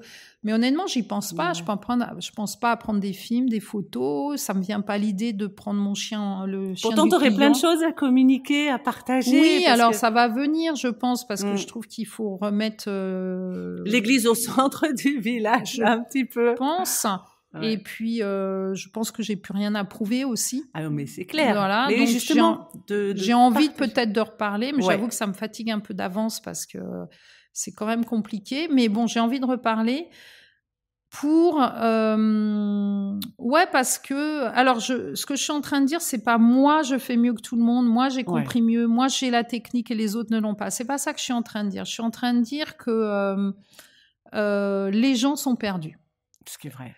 Et on voit de tout et son contraire. Les gens sont perdus. Il y a des chiens qui sont... Moi, j'ai aussi des chiens qui viennent, ils me disent « Ah, mais je connais la méthode du clicker. Ah, mais je connais cette méthode. Mais je connais cette méthode. » En fait, je connais tout. Ben oui, ils ont essayé. Et les maîtres qui disent « Ah, mais non, mais ça, il y a un éducateur, il nous a montré, mais ça n'a rien donné. mais ça... » Donc, en fait, je pense qu'il faut accepter les limites de ses compétences. Peut-être. Oui, mais la personne, comme tu dis, elle essaie de faire au mieux. Alors, les gens... Moi, je trouve que les gens cherchent à faire au mieux. Donc, il faudrait faire un peu un tri, un petit peu dans ce qui existe. J'en sais rien. Moi, je pense qu'il faut comprendre que déjà, si tu te formes en visio, il y a un souci. Oui, parce que c'est pas parce sur le terrain. Parce que c'est le terrain. Ouais. Le terrain vient de confronter à des chiens. Mais pourtant, il y a des formations, je ne les citerai pas, hein, mais tu les connais comme moi, il y a des formations d'éducateurs en ligne, point. Oui, mais la réalité, je suis d'accord, mais c'est aux gens. Pour te dire, alors là, pour le coup, c'est aux gens qui veulent être éducateurs à un moment se rendre compte que c'est un travail de terrain. Bien sûr. Et que moi, tu peux faire des visios, j'ai pas de problème que les gens fassent des visios. Mais ne se mentons pas à nous-mêmes et arrêtons aussi de rendre toujours les autres responsables. Ne te mens pas à toi-même. C'est qu'il y a un moment... tu vas devoir aller te confronter à la réalité, à des chiens. Et à des milieux sociaux humains complètement différents, à des chiens complètement différents. Et donc, la visio ou lire un bouquin, ça va peut-être pas suffire. Voilà, donc les gens qui vont vers ces éducateurs-là, quand même, attention, quoi, parce que il faut vraiment... ou ces éducateurs qui se forment que comme ça et qui affirment après des choses sur les réseaux. Oui, bien sûr. Oui, mais le réseau a du... Tu t'es pas assez confronté au terrain, n'affirme pas, s'il te plaît. Mais c'est le problème des réseaux, Catherine, tu vois, c'est que tu peux avoir du très bon et à la fois, il y a des influenceurs aussi, des influenceurs qui... Oui, mais les influenceurs, pour moi, ne sont plus des ce sont des médias. Oui, mais les gens les croient. Il suffit, et c'est une vérité. Ils disent un truc, il suffit que ce soit avec des chiens ou autres, ils disent un truc. C'est une vérité. Ouais, je suis d'accord avec toi. Je suis absolument d'accord ça avec fait peur. toi. Mais comment dire? On le sait maintenant. Ouais, on commence à le savoir. Ouais, donc, c'est que tu as envie de rester dans cette réalité. Bien sûr, je comprends. Et que, écoute, grand bien te fasse, reste dans cette réalité. Tu peux changer de réalité. Parce que maintenant, sur les réseaux, tu peux quand même, tu as beaucoup de choses, tu as quand même une multitude d'informations, donc tu as la possibilité d'avoir une multitude d'angles de vue différents. Oui, bien sûr. Donc si tu choisis cet angle de vue, c'est d'y rester, c'est que ça te convient. C'est que ça te convient. Par contre, une personne lambda qui fait appel à un pro et qui paye un pro et qui a toujours pas de réponse et qui en paye un deuxième qui a toujours pas de réponse et un troisième toujours pas de réponse et qui va avoir un veto comportementaliste et toujours pas de réponse. Il y a un moment, il faut se mettre à leur place. Ils ont dépensé je ne sais pas combien d'argent. Oui. Et ils sont toujours avec leur chien qui leur pose problème. Donc là, on peut dire qu'il y a un défaut de compétence quelque part. Bien sûr. Et que moi, j'ai déjà été, par exemple, chez des vétos qui m'ont su me référer, qui m'ont dit, écoute, Catherine, là, je préfère tailler chez mon collègue parce qu'il est spécialiste orthopédique, par exemple, ou spécialiste de l'œil. Bien sûr, ça arrive. C'est quoi le problème? Pourquoi on ne le fait pas chez les éduques? Je sais pas, peut-être. On pourrait référer. Alors, il y en a peut-être qui le font, hein. Attention, il y en a peut-être qui le font, je connais pas. Mais tu vois, peut-être que le positionnement professionnel pourrait être celui-là, et peut-être que le futur sera des spécialistes en rééducation comportementale, chien agressif, spécialiste et de reconnaître ses limites, en fait, chacun. Oui, bien sûr, c'est ça. Des spécialistes classe pour chiots. Exact. Pourquoi pas parce que classe pour chiots, c'est très technique. Contrairement à ce qu'on peut penser, hein. Contrairement à ce qu'on peut penser. Donc voilà, peut-être que le futur, il va vers ça. Et ça serait bien. Ça serait super. Et il y a moyen, ça, d'œuvrer pour mettre ça en place? Je pense que le MFEC peut œuvrer pour ça, parce qu'ils sont quand même de plus en plus d'adhérents. Donc, je pense que peut-être que ce congrès, tu vois, va ouvrir aussi à cette réflexion autour de... parce qu'il y a plein de pros qui, comme moi, en ont un peu marre aussi de tout ce qui se dit et tout ce qui se passe. Et et je pense, oui, on peut imaginer qu'une des spécialisations, c'est-à-dire un tronc commun avec des spécialisations. Ça serait... comme chez le milieu vétérinaire, tu as le généraliste et tu as le spécialiste. Voilà, c'est ça. Oui, exact. Et ça pourrait être pas mal. Et ça serait quelque chose que toi, tu aimerais voir comme évolution? Je pense qu'on ira vers ça. Mais t'aimerais voir? Ouais, je pense qu'on ira vers ça. Ça fait un moment que je pense qu'on ira vers ça et je souhaite qu'on aille vers ça et qu'on ait de plus en plus de spécialistes, en fait. Exact. Ce qui serait et du coup, les gens iraient chez l'éducateur comme ils vont chez le véto, et chez le spécialiste de ci, de ça. Et c'est pas un spécialiste qui s'autoproclame spécialiste. Non. On parle d'un vrai spécialiste de terrain qui, on est d'accord, qui a une légitimité, autorité. Enfin, voilà. Mais ça, il faudrait le cadrer, pareil. Parce que c'est pas, on se proclame pas. Ça, c'est encore autre chose. Ça, c'est encore autre chose. Mais tu vois, avant, c'était pas cadré pour autant. Mais il y avait une espèce d'éthique. Il y a ça aussi, c'est quelle est mon éthique? Ça vaut le coup de se poser la question, c'est quoi mon éthique? Et je pense que le MFEC peut être vraiment porteur de ça, c'est-à-dire de regrouper des pros qui se posent des vraies questions sur leur métier, sur l'avenir de leur métier, sur leur positionnement, etc. Et qui vont se tirer eux-mêmes vers le haut et tirer donc la profession vers le haut. Donc je le pense vraiment, parce que s'il faut attendre des instances gouvernementales, etc., c'est pas qu'ils ne vont pas le faire, mais que peut-être que c'est à nous de nous prendre en charge aussi et de nous tirer vers le haut et peut-être naturellement, du coup, les choses vont se faire. Alors, tu parlais, tu sais, tout à l'heure de la longe et tu as conçu un harnais anti-traction.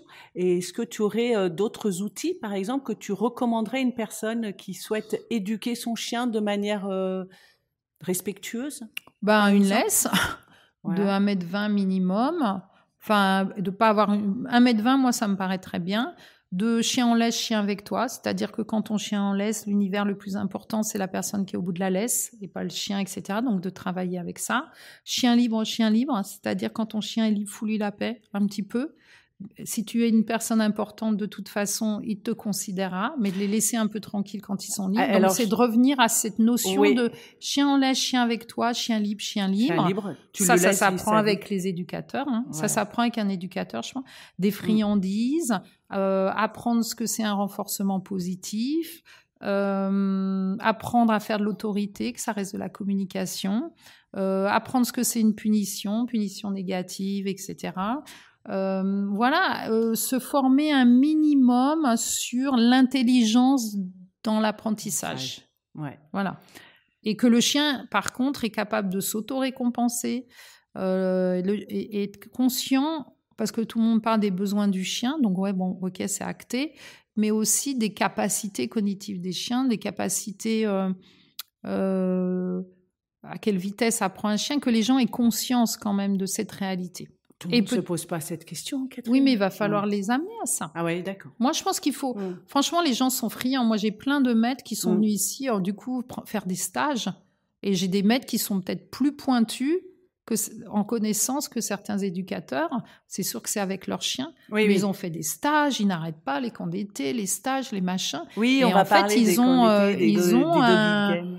Par exemple, moi, j'ai eu des gens qui sont venus avec des chiens très compliqués ou phobiques et tout. Ils avaient une connaissance de la communication canine à la fin que certains pros ont peut-être envié. Parce qu'en fait, ils sont obligés, ils sont confrontés à un chien qui pose problème. Donc, ils apprennent à communiquer, ils apprennent le langage, ils apprennent, eux, à adapter leur corps, leur etc. posture. Et les gens adorent. Les gens adorent. Bien sûr. Franchement, ils adorent. Oui, en fait, si tu les amènes ils adorent. Mais tout le monde adore. Oui, bien sûr. Oui, parce que tout le monde a envie de mieux vivre avec les chiens. Les gens adorent leurs chiens. Enfin, c'est ça. Il faut arrêter. On parle des maltraitants. Bien sûr qu'il y a des maltraitants, mais il y a quand même une majorité de gens qui sont bien traitants et qui aiment leurs chiens et qui veulent le meilleur pour leurs chiens. Bon, ça, c'est clair. Bien sûr. Ça, c'est clair. Mais alors là, tu as donné quelques outils, mais tu sais, tu parles de l'importance aussi de la marche en laisse. Oui. Et alors, mais comment est-ce que tu expliques que ça peut être un challenge pour beaucoup de monde ? Parce que, en fait, tu vois, moi, à une époque, sur mon terrain d'éducation, donc je travaillais beaucoup au clicker, la marche en laisse, etc.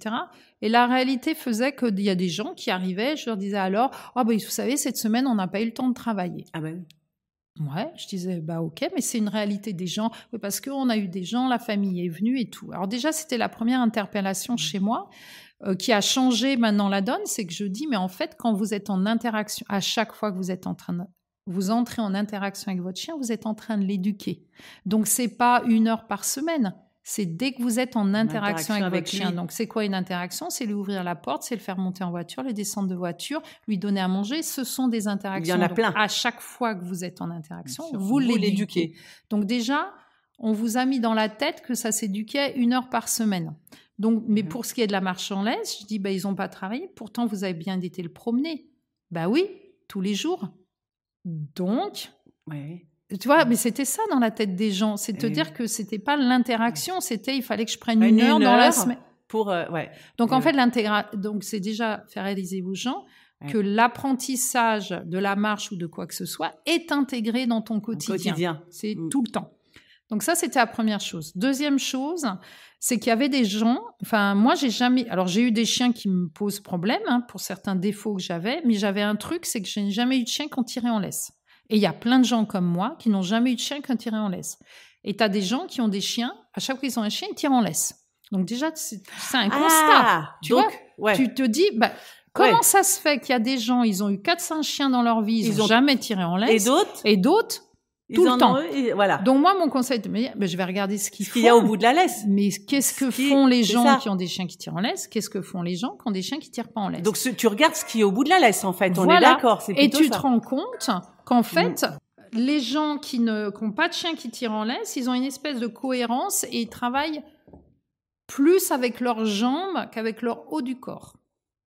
Les autres, ils vont travailler avec leur haut du corps, ils vont sanctionner le chien, et puis en même temps, ils vont l'auto-récompenser. C'est pas cohérent. Il y a des choses pas cohérentes. On revient au manque de cohérence. On revient à la manque de cohérence, et pourtant, il n'y a pas de friandise, et pourtant, il n'y a pas tout ça. Donc, j'ai commencé à analyser tout ça.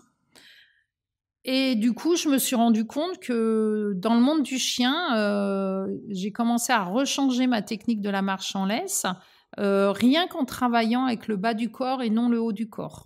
D'accord. Et en regardant les lois de l'apprentissage, comment le chien apprenait. Et du coup, maintenant, on a une technique où, franchement, qui marche sur 10 chiens sur 10 et qui est juste une façon de communiquer et d'avoir conscience de ton corps et de ton ancrage, etc. Donc ça a été la première chose. Et après, j'ai mis en place le harnais qui avait un harnais qui était un peu dans les mêmes fonctionnements qu'était le harnais américain que j'avais fait venir en France, qui avait plein de défauts. Et je sortis le harnais en enlevant les défauts, etc. Parce que aussi, des fois, je mettais des gens en longe pour le coup sur le terrain parce qu'ils s'actionnaient tellement leur chien avec la laisse et le collier et qu'ils s'en rendaient pas compte, les pauvres, que ça devenait ultra technique de réapprendre tout ça. Donc, avec le harnais, au moins, s'ils saccadaient, entre guillemets, quand je dis saccadaient, c'est tirer sans s'en rendre faire compte. Une saccade, au moins, ça a été sur le poitrail. Et en plus, le harnais, c'était la technique de où va la tête, va le corps. Donc, si tes épaules tournent à droite, tu vas à droite. Donc, tout est cohérent. D'accord. Et tout devient cohérent pour le chien, les gens et le chien. Par rapport à la marche en laisse, comment t'expliques, déjà son importance, et comment t'expliques que ça soit un challenge par rapport pour beaucoup de monde, quoi. Mais parce que en fait, le chien, pour moi, un chien à la base ne tire pas en laisse. Donc, si à 2 ans ton chien tire en laisse, c'est qu'il s'est passé quelque chose. Et en fait, tu te rends compte que c'est passé quelque chose que les gens ne se sont pas rendus compte qu'ils avaient appris à leur chien à tirer en laisse. C'est toujours. Mais c'est toujours la même chose. Et le chien se fait sanctionner alors qu'on lui a appris à tirer en laisse. Et il se fait sanctionner de tirer en laisse. Mais tu regardes au niveau des techniques positives, c'est pareil, c'est incohérent. On t'apprenait à faire des demi-tours. Exactement. Ton chien apprend à faire demi-tour en fait, mais il apprend pas à ne pas tirer en laisse. Oui, mais quand je m'arrête, on redémarre. Oui, t'apprends ton chien à arrêter. À s'arrêter. En fait, t'apprends ton chien à arrêter de tirer en laisse, mais tu ne lui apprends pas à ne pas tirer en laisse. C'est complètement différent. Et tu vois, la nuance, elle est énorme. Elle est énorme. Et donc, quand les gens, tu leur expliques tout ça, ils disent, mais j'avais pas compris sous cet angle-là. Bien sûr. Et du coup, tu reprends tout ça, et puis bizarrement, t'as des chiens, en 2 jours, ils tirent plus en laisse. Et peu importe le gabarit de la personne et du chien, peu importe ses capacités. Son âge, tu peux dire, c'est impressionnant la vitesse. Voilà. D'accord. En gros. Et tu pourrais nous dire l'impact émotionnel sur les chiens et les humains des avantages quand même de l'éducation respectueuse, positive, bienveillante, coopérative. Coopérative, il y a quand même un gros impact. C'est le mot coopération. Enfin, quand tu as un chien qui ose te regarder, quand tu as un chien qui discute avec toi, quand tu as un chien qui te fait confiance, quand tu as un chien à qui tu peux ça change quand même beaucoup de choses. Et quand tu n'as pas besoin, et quand tu t'as pas besoin de lui faire mal, quand t'as pas et que mais ça, franchement, ça change tout en fait. Il y a pas photo. Il y a un moment, c'est ce qu'on dit avec Nicolas, c'est que il y a un moment quand tu arrives à faire mal à un chien sous prétexte d'éducation, c'est que tu es arrivé à tes limites de compétences. Ou que tu es en train de perdre ton contrôle émotionnel. Enfin, pose-toi des questions sur comment tu vois le monde, comment tu vois ta vie et comment tu vois l'animal. Enfin, c'est quoi l'idée? Moi, j'ai pas été, si tu veux, je m'en fous. Je le dis vraiment, j'ose le dire, je m'en fous qu'un chien obéisse. Qu'un chien s'assoit, on me fait une démo là de chien, je m'en fous. Enfin, je trouve ça beau si c'est fait en positif, je trouve ça beau, technique et tout, mais quelque part c'est pas mon délire. Voilà, j'aime leur apprendre des choses, ça c'est mon délire. Mais qu'il s'assoit, qu'il se couche et tout, je dis voilà, c'est un chien qui s'assoit, il se couche. Voilà, c'est tout. En revanche, qu'un chien, le plaisir qu'un chien aime interagir avec toi, le plaisir qu'un chien est en train de chercher la solution pour savoir ce que tu essayes de lui apprendre, qu'un chien te regarde, qu'un chien ait envie d'être avec toi. Donc une connexion entre pote, c'est ça, voilà, c'est ça, ton ami. Franchement, c'est ça. Tu fracasses pas ton copain, enfin, il y a un moment. Et puis en fait, c'est-à-dire que ça devient, c'est un ami. Mais, en fait, c'est plus un peu comme t'éduques tes enfants, c'est-à-dire qu'il y a un cadre quand même. Il faut. Moi, je trouve que moi, il y a un moment, il faut. Je suis désolée, il y a des chiens, tu n'auras jamais de cadre à leur donner. Tu en as certains, il faudra leur mettre un cadre. Comme les enfants. Comme les enfants. Et quand on parle de cadre, de quoi on parle, encore une fois. Et quand on veut mettre un cadre à un chien, comment on fait et je pense que maintenant, au lieu, là, tout le monde est en train de parler, de challenger sur la dominance, la hiérarchie, etc. Moi, il y a bien longtemps que j'en parle plus parce que je vois pas l'intérêt. Mais en fait, il va falloir en reparler parce que tout le monde en reparle. Ah, mais tu crois que ça s'est tassé à un moment et que maintenant ça revient? Ça revient à fond. Ouais. Donc on y va de ces grandes idées, machin, entre les espèces, il n'y a pas de hiérarchie, mais une fois qu'on a dit ça, comment tu résous le problème des gens? Et moi je me dis qu'il faudrait mieux parler de la qualité des interactions. Bien sûr. Plutôt que s'intéresser à ces histoires de dominance. C'est-à-dire que si tu vois par exemple, tu prends un chat sur un canapé, tu lui fous une tarte pour qu'il descende du canapé, tout le monde trouvera ça normal, que la fois d'après, le chat te griffe. Tu fous une tarte à un chien pour qu'il descende du canapé, tout le monde te dit il a un trouble du comportement parce qu'il mord. Ouais, mais c'est quoi la différence entre le chat et le chien? Je comprends pas. Le chien doit accepter une tarte dans la tronche sans rien dire. Et vous êtes pas étonné qu'il va... Enfin, tu vois, il y a tellement une méconnaissance on met tellement les chiens dans des boîtes, ils doivent être comme ci et pas comme ça. Et pas sur d'autres espèces, par exemple, non, le chat. Ah ouais. Tu prends les chevaux dans un pré, tu fous du foin, ils s'engueulent et ils se foutent parce que les chevaux. Oui, bien sûr. C'est normal, c'est des chevaux, les chiens non. C'est bizarre. Enfin, alors pourquoi on serait moins tolérant? Mais je sais pas, c'est un manque de tolérance ou si on a été biaisé par quelque chose. C'est pas possible. Ah ouais. Ce qu'on demande aux chiens, on le demande à aucune espèce animale. Alors, regarde, moi, quand j'étais jeune, on disait, quand un chien est sur sa couche, tu vas pas le déranger. Et quand un chien a un os, tu vas pas lui reprendre son os. Ouais. C'était tellement vrai que si enfant, tu reprenais un os à un chien, il te mordait, tu te faisais engueuler, pas le chien. C'est normal. Maintenant, si le chien, on ne peut pas lui reprendre son os, c'est un problème. Il a un problème. Il a un problème. Il a une étiquette. Chien, un problème.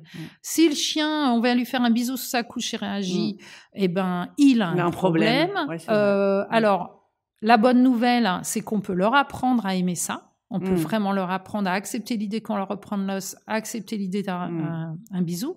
Par contre, on n'a pas changé nos modèles éducatifs.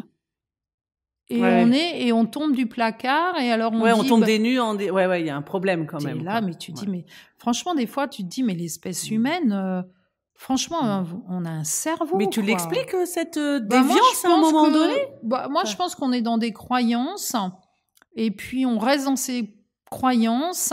Tu vois, moi, mon évolution a été de me dire, OK, sur 10 chiens, on a un modèle éducatif, d'accord? Il marche sur 7 chiens sur 10. OK, je vais regarder plutôt les 3 chiens sur qui ça ne fonctionne pas. Je vais plutôt prendre ceux-là et je vais dire qu'est-ce qui cloche dans mon modèle éducatif? Pourquoi ces 3 chiens, ça ne fonctionne pas? Et dans l'idée, tu reprends le modèle éducatif que tu adaptes pour les 3 chiens pour qui ça ne marche pas et tu te rends compte qu'en fait, ça marche sur 10 chiens sur 10. Parce qu'en fait, les 7 chiens pour qui ça fonctionnait, que tu leur rajoutes un truc ou deux, franchement, ça va pas changer grand-chose à leur life. Par contre, pour ces 3 chiens, ça va changer beaucoup.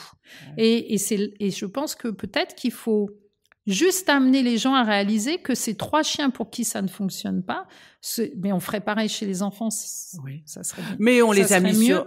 ça serait mieux aussi parce on fait la même chose. On fait la même chose. Et te dire, en fait, si... on regarde ce modèle éducatif et sur ces 3 enfants qui sont, tempérament. Parce que maintenant on met dans des cases, Catherine, hyperactif, on l'a fait aussi, mais en fait, moi, je rentre pas dans le modèle vétérinaire parce que les vétérinaires ont un regard que je n'ai pas. D'accord. Donc eux, ils ont un regard maladie, diagnostic. Moi, j'ai pas ce regard-là. Par contre, j'ai le regard pour me dire, là, on est devant une maladie peut-être. Parce que dans mon analyse, je vois bien que ça colle plus.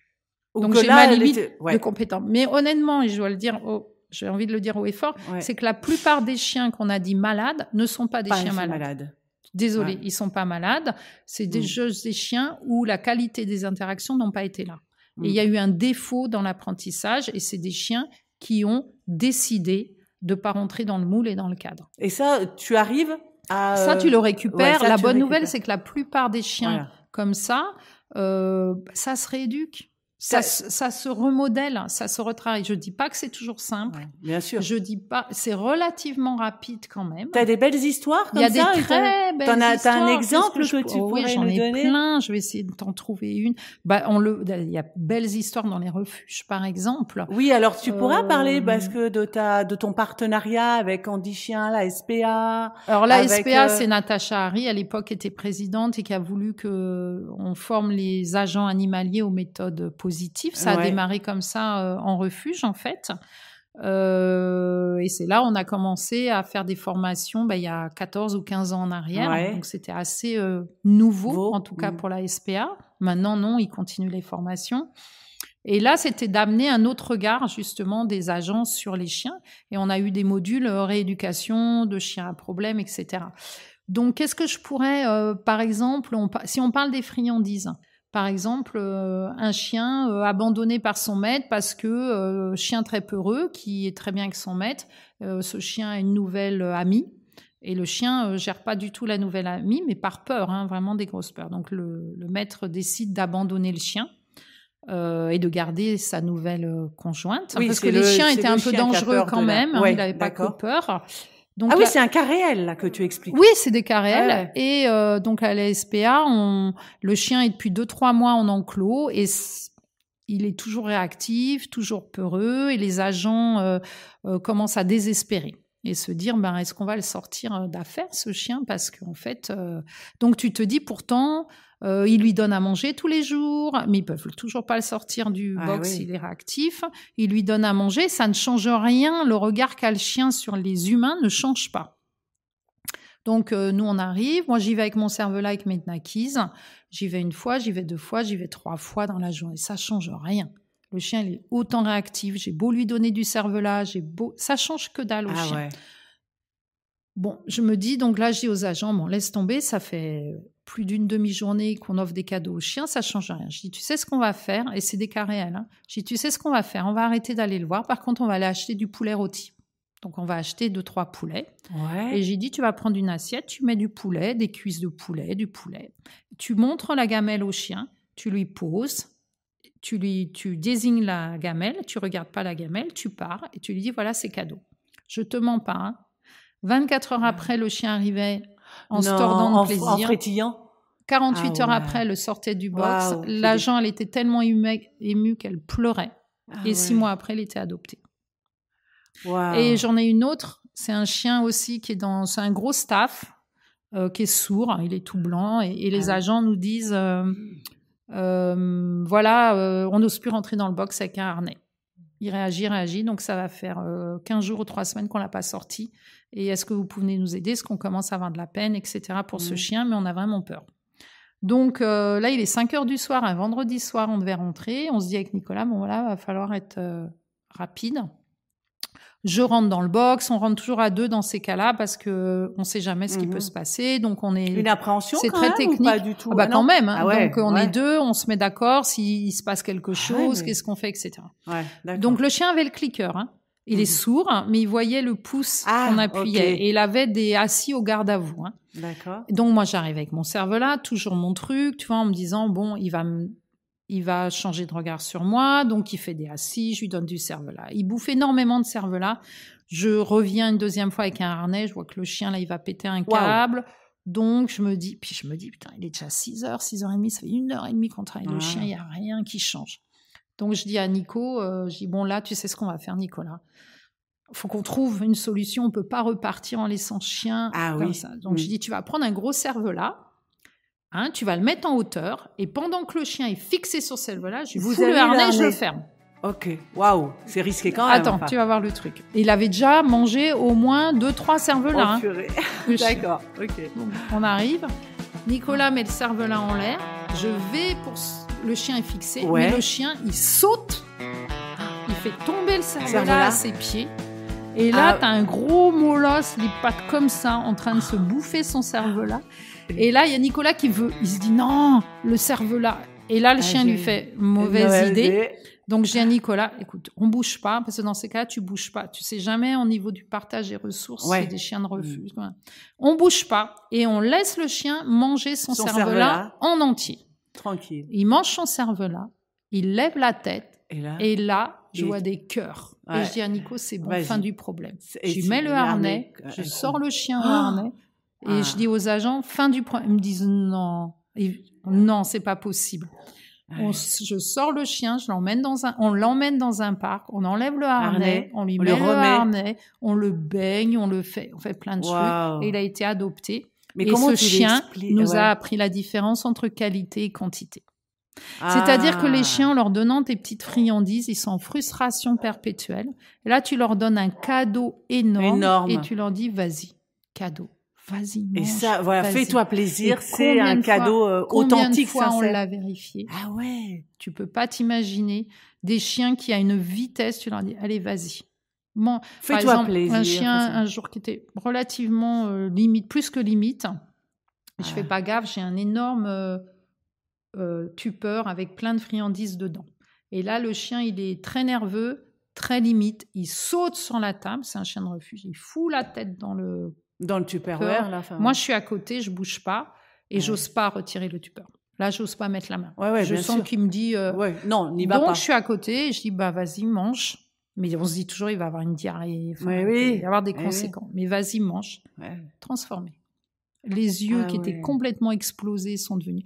Donc, il faut se rendre compte aussi que dans les refuges, en tout cas, et même si les agents sont au top, le refuge est au top, t'as énormément de frustration. Et les chiens sont en perpétuel, quand même, quoi qu'on en dise, attente. Là, mes chiens, je sais qu'ils attendent 5h30 pour aller se promener. Ils attendent. Ils sont quand même souvent très frustrés parce qu'ils... C'est pas parce que mon chien dort, là, il nous attend, qu'il pense pas à autre chose et qu'il a pas envie de quelque chose. Donc ça, c'est des chiens, par exemple, en 48 heures, tu as transformé un chien. Et l'idée, quand tu es en refuge, c'est qu'est-ce que je pourrais faire pour En fait, la rééducation, elle est simple. C'est comment je vais faire pour changer de regard. Comment je vais faire pour que le chien change de regard sur un stimulus déclencheur. Et quand tu disais qu'est-ce qu'il faut faire pour les humains, c'est la même chose. C'est changer leur regard sur ce qui déclenche leurs croyances. Et c'est là que tu parles de qualité plutôt de quantité aussi. Mais faisons peu mais bien. Et ça, c'est systématique. Tu peux faire beaucoup mais bien sûr. Moi, tu sais, maintenant, les gens, ils viennent, ils disent, oui, alors, on est dans le modèle activité. Oui, il faut que je fasse ça. Je dis, vous savez quoi, on va arrêter. Vous allez vous promener avec le parc, avec votre parc, au parc avec votre chien. Ils disent, oui, mais il va pas avoir assez de chiens. Il en verra des chiens. Il vaut mieux peu mais bien. Que trop et et puis vous vous retrouvez avec des chiens compliqués parce que où on apprend trop aux chiens à aller en interaction avec n'importe quel chien, donc on se retrouve dans des conflits. Mais c'est parfois n'importe quoi. Tu sais, faut revenir. Moi, je dis, il faut revenir au bon vieux concept du chien de compagnie. Pourquoi on viendrait pas à ça? Le chien à qui on a acheté son pain avec, on allait se promener, on allait chez les potes. C'est-à-dire qu'on demande trop. Ça peut être too much. Ça peut être too much. Où les gens se passent le temps à se culpabiliser parce qu'ils n'ont pas fait 3 heures de balade par jour. Enfin, ça va. Ça va. Mais alors, tu peux nous parler... Que tu te culpabilises parce que tu laisses ton chien 12 heures enfermé par jour. Ça, là, il y a raison. Il y a des raisons. C'est pas parce que je dis ça que je suis en train de dire le contraire. On est bien d'accord. Bien sûr. Tu peux nous parler de l'importance de tes chiens? Alors là, moi, j'ai vu, il y a Icar Youyou, tu peux nous en parler. Et puis de tes chiens passés aussi, je pense à Archie, tout ça, tu peux nous en parler? En fait, c'est comme pour tout le monde, c'est des rencontres. Archie, je racontais ça justement hier soir, mon chien qui est sur le livre des signaux d'apaisement. Alors ça, c'est une drôle d'histoire, c'est pour ça que je comprends les gens qui perdent un chien et que... Moi, j'ai perdu un chien qui s'appelait Yo, c'est un chien que j'adorais. Qui est mort parce que je l'ai rappelé. Il a traversé une route et il s'est pris une voiture alors que je le rappelais. Donc, il meurt. Et je fais un déni complet. Et un jour, je me lève et je dis à Alain, en fait, Yo nous attend dans un refuge. Et mon conjoint de l'époque me dit, OK, parce qu'il était très cool. Il dit OK. Mais il a dû se dire à l'époque... elle est un peu perchée. Un souci quand même. Donc, j'arrive dans le refuge et je cherche mon chien qui est mort. J'avais enterré quand même, donc je l'avais vu, mais pour moi, non. Donc, je vais dans le refuge, je cherche mon chien et je vais voir Alain et je dis, mais en fait, il n'est pas là. Genre, on va ailleurs. Et il me dit, regarde, là, il y a un chien pourtant. Donc, c'est une grande intelligence de sa part. Il me dit, regarde, et je vois ce chien et il y a une connexion. Qui physiquement ne ressemble pas à Yo. Pas du tout. Enfin, non. C'était un griffon, Yo. Bon, lui, il avait un peu du griffon. Enfin, c'était pas Yo. Je le sors. Et là, la personne du refuge dit, ce chien, prenez-le. De toute façon, on n'en fera rien. Alors, il a été emmené, un idiot, blabla. Il rampait, il marchait plus. Brisé complètement. Et ça a été un chien exceptionnel. l'exception. Enfin, ça a été un chien du bonheur. On voit, t'as des yeux émus. Après, j'ai eu Zouzou, que j'ai trouvé dans un champ. Chien d'une vie. Est-ce qu'on peut dire ça, Catherine? Non, parce que tous mes chiens ont été mon chien d'une vie. Voilà. Ils m'ont tous. Mais il y a des gens qui arrivent à me le dire, à répondre à la question. Il y en a. Ouais, enfin, ils ont tous tellement apporté quelque chose. J'ai eu Ricky. Ricky, ça a été quand même le chien que tous les gens ont connu, brillant, un chien qui était, alors là, un technicien du clicker training, parce que c'est grâce à lui que j'ai aussi réussi à passer des messages. Donc Ricky, j'allais te dire, est-ce qu'ils ont eu une influence? Mais tu Ricky, réponds oui. Là, voilà. Ricky, oui. J'ai fait dans des salons, je disais aux gens, par exemple, dites-moi n'importe quoi que vous voulez me voir faire à mon chien. Mais ce qui vous prend par la tête. Alors, il y a eu des trucs, je me disais, il va jamais réussir. Je réussissais. Donc, j'étais avec mon clicker, il y a des trucs qu'ils savaient même pas, puis je réussissais, et les gens étaient là. Bluffés. Bluffés, quoi. Alors, ils pensaient que ce chien était exceptionnel, mais non, il était surtout surentraîné au clicker. Oui, et puis donc, la connexion entre vous. Oui, on avait une super connexion. Donc, il m'a apporté beaucoup. Et ils ont influencé aussi. Il m'a influencé, Ricky, parce que c'est un chien difficile, c'était un border ligné sur vache, donc très fort tempérament.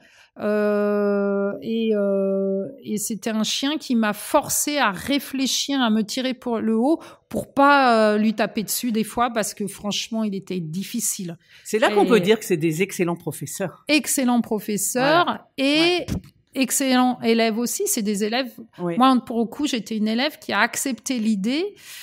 C'est ça où je dis l'éthique. C'est-à-dire que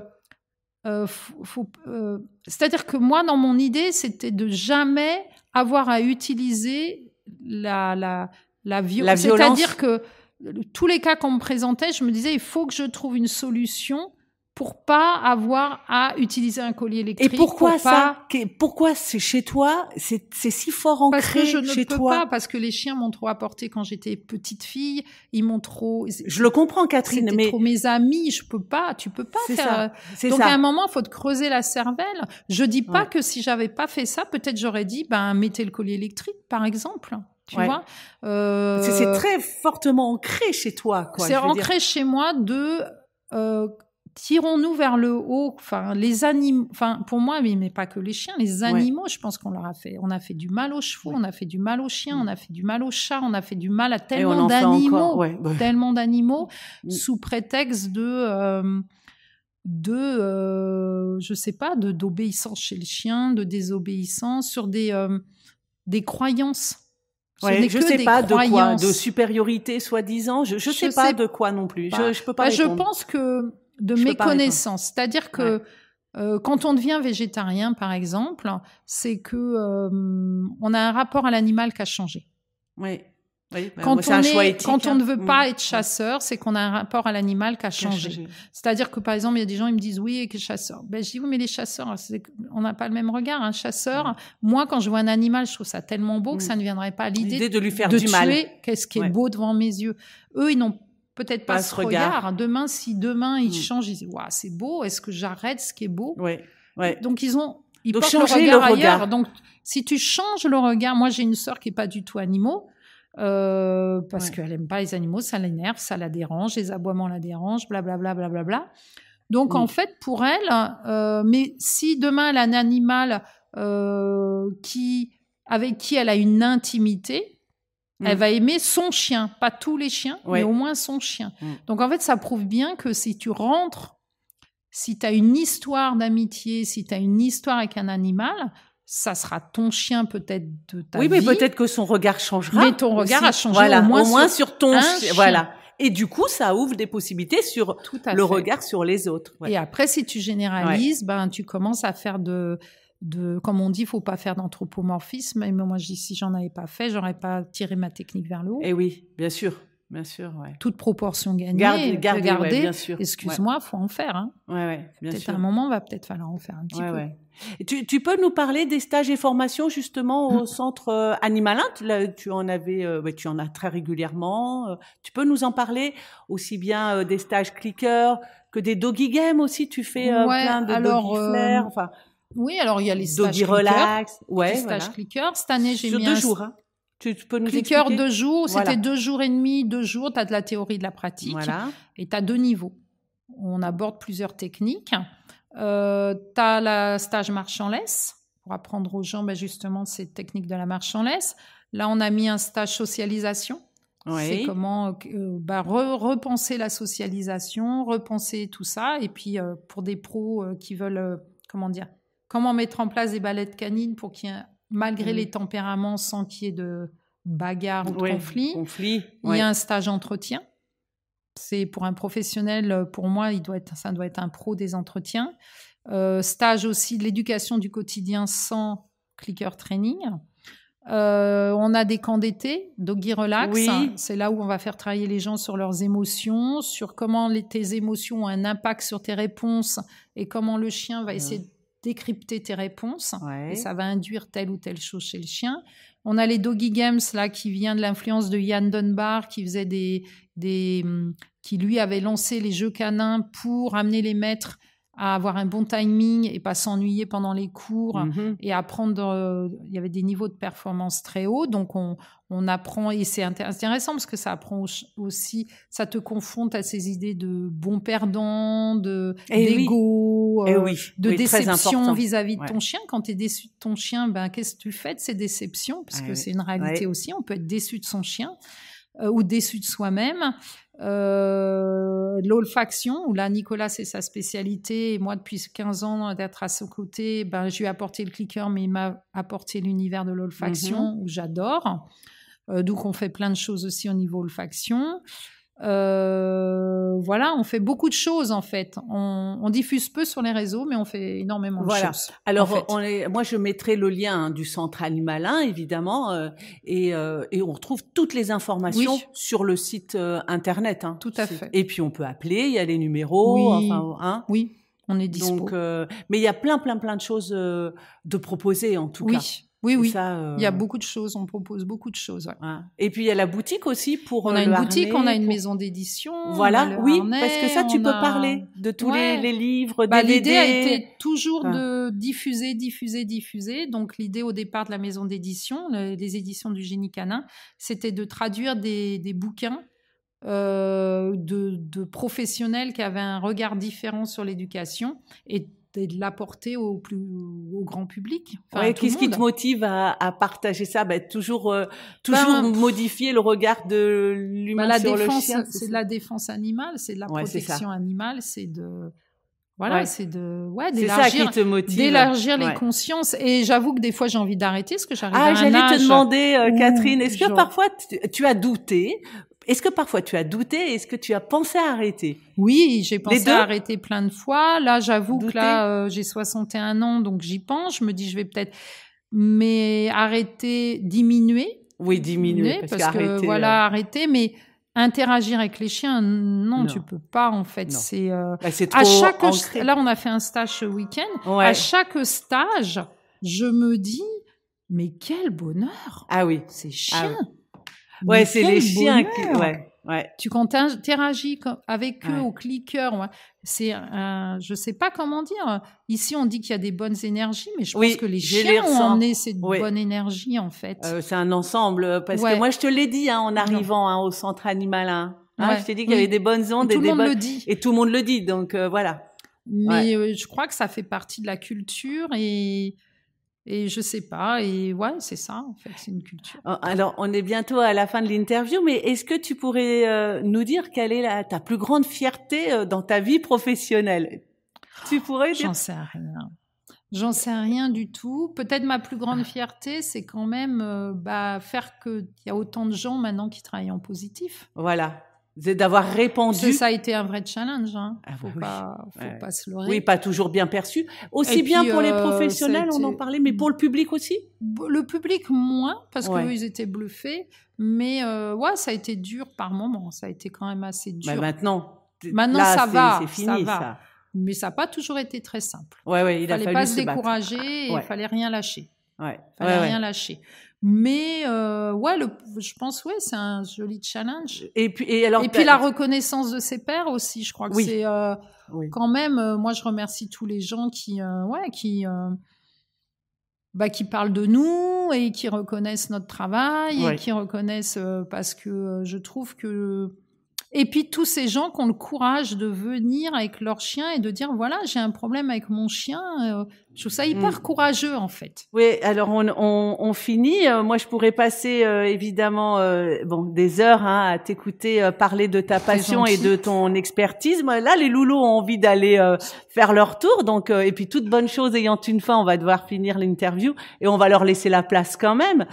Mais avant de conclure, Catherine, j'aimerais te demander 2 choses.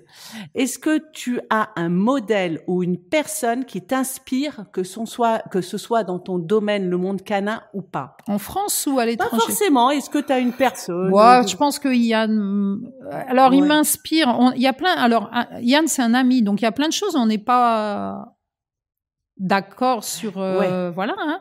Et ça, l'un n'empêche pas l'autre, en fait. C'est ça aussi qu'il faut savoir. C'est pas parce que Yann m'inspire que tout ce qu'il fait, je suis ok, et tout ce que je fais, il est ok. Mais on s'inspire l'un de l'autre. Moi, j'admire son intelligence, j'admire son avant-gardisme. Et son intelligence sur l'humain, en fait. Il a une intelligence qui est, pour moi, avant-garde. D'accord. Qui est avant-garde et qui l'est toujours encore maintenant. Maintenant, ouais. Franchement. Ouais. Donc, oui, après, en clicker, parce que Yann n'est pas clicker training, il y a quand même Ken Ramirez, qui a une grande intelligence au niveau compréhension de l'animal. Ouais. Voilà, il y a quand même des gens qui ont, que tu trouves inspirant. Il y avait un Anglais que j'adorais, qu'on n'entend pas parler, qui s'appelle John Rogerson. Peu de gens ont entendu parler, qui est incroyable au niveau de son intelligence, aussi sur le regard du chien et des gens avant-gardistes qui déjà dans les années 70 avaient déjà un regard à la limite. Moi, ce que je dis, voilà, il le pensait déjà, il le voyait déjà, il percevait déjà, etc. Donc des gens qui ont su réfléchir avant tout le monde et voilà. Avant-gardiste comme tu dis. Quoi. Ouais. Et c'est pas simple, hein, c'est pas toujours très simple. Non, et puis comme tu disais, puisque toi tu l'es dans cette méthode. C'est pas toujours confortable parce qu'on se fait chahuter, on se fait critiquer, non, moi ce qui est pas confortable maintenant, c'est que comment dire, il faudrait tirer le niveau vers le haut et on peut pas vraiment parce que dès ça devient assez compliqué quand même de donner son avis sur des choses. Il y a plus cette envie de réfléchir comme avant, je trouve. On a envie de juste juger, condamner, etc. Donc ça, je trouve ça un peu fatigant. Mais voilà, donc c'est pas le fait d'être avant-gardiste qui est fatigant, moi j'adore réfléchir.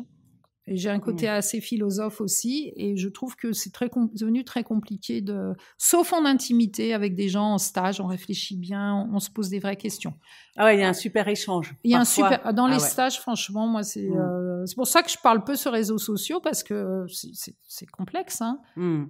C'est pas de la discussion, c'est de la condamnation ou du jugement ou donc c'est fatigant, ça apporte pas grand chose en fait. Ouais, même si je pense qu'effectivement il faudrait revenir et il faudrait reparler un petit peu, c'est pour ça que là je trouve ça très sympa qu'on discute toutes les deux. Je pense que l'idée des interviews que tu fais et tout, c'est plus sympa et c'est plus confortable en fait que dire un truc.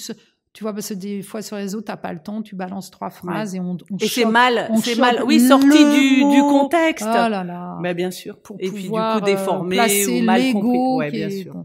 Et du coup, ça, je trouve pas ça très intéressant. Et ce que je trouve un peu dommage, c'est peut-être ça qui casse la motivation de certaines personnes à parler et qui auraient beaucoup à dire. Parce que je pense qu'il y a, attention, il y a plein d'éducs qui ont un très bon niveau et qui ont des choses extrêmement intéressantes à dire et à divulguer. Voilà. Et l'autre chose, Catherine, c'est est-ce que tu souhaites partager des informations que nous n'avons pas encore abordées? Il aurait fallu que j'y réfléchisse. Quel type d'infos non, est-ce que tu vois rajouter quelque chose? Bon, il y a plein d'autres choses. Oui, je sais. On a quand même fait un peu le tour. On a abordé pas mal de choses. Non, là, comme ça, non. Moi, s'il y a vraiment une chose qu'il faut repenser, c'est les notions de hiérarchie-dominance, mais sans parler en éthologie, on a dit ça, la science, non. Oui. Allons sur le terrain, regardons les chiens entre eux et repensons autrement. Alors, tu veux dire quoi? Repensons à nos qualités des interactions et arrêtons de parler, de vouloir prouver que ça n'existe ou que ça n'existe pas. Vraiment, là, j'insiste dans le sens où tu as des gens, moi, ils me disent « Ah bah oui, je pense que les dominants existent ». Bon, bah écoute, voilà, ça paye pas de franchement, je m'en fous. À la limite, je m'en fous, c'est ton mot. Par contre, ce qui m'intéresse, c'est comment tu t'y prends pour apprendre à ton chien à pas monter sur le lit, à pas monter sur le canapé, à descendre du lit. Ça m'intéresse. Ouais. Par contre, que tu crois que il est dominant, on s'en fiche, quoi. Je m'en fous. Vraiment, je m'en fous. Ouais. Voilà. Ok.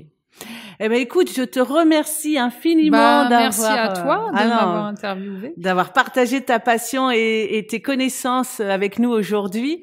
Ton approche bienveillante de l'éducation canine est non seulement inspirante, mais elle nous rappelle, tu vas me dire si tu es bien d'accord, à quel point le respect du chien est essentiel pour bâtir une relation solide et harmonieuse et changer ce regard que l'on porte sur le chien. Donc, merci pour ton temps. Je te souhaite le meilleur à venir. Merci. Je te remercie d'avoir écouté cet épisode de WAF et j'espère que tu as pris beaucoup de plaisir. Si tu as aimé, laisse un avis et n'hésite pas à partager le podcast avec tes amis ou d'autres passionnés de chiens. Pense aussi à t'abonner pour ne manquer aucun des prochains épisodes remplis d'histoires captivantes et de conseils pratiques. Et bien sûr, un petit clin d'œil à tous nos chiens qui enrichissent nos vies de 1001 façons. À la semaine prochaine pour de nouvelles aventures canines sur WAF.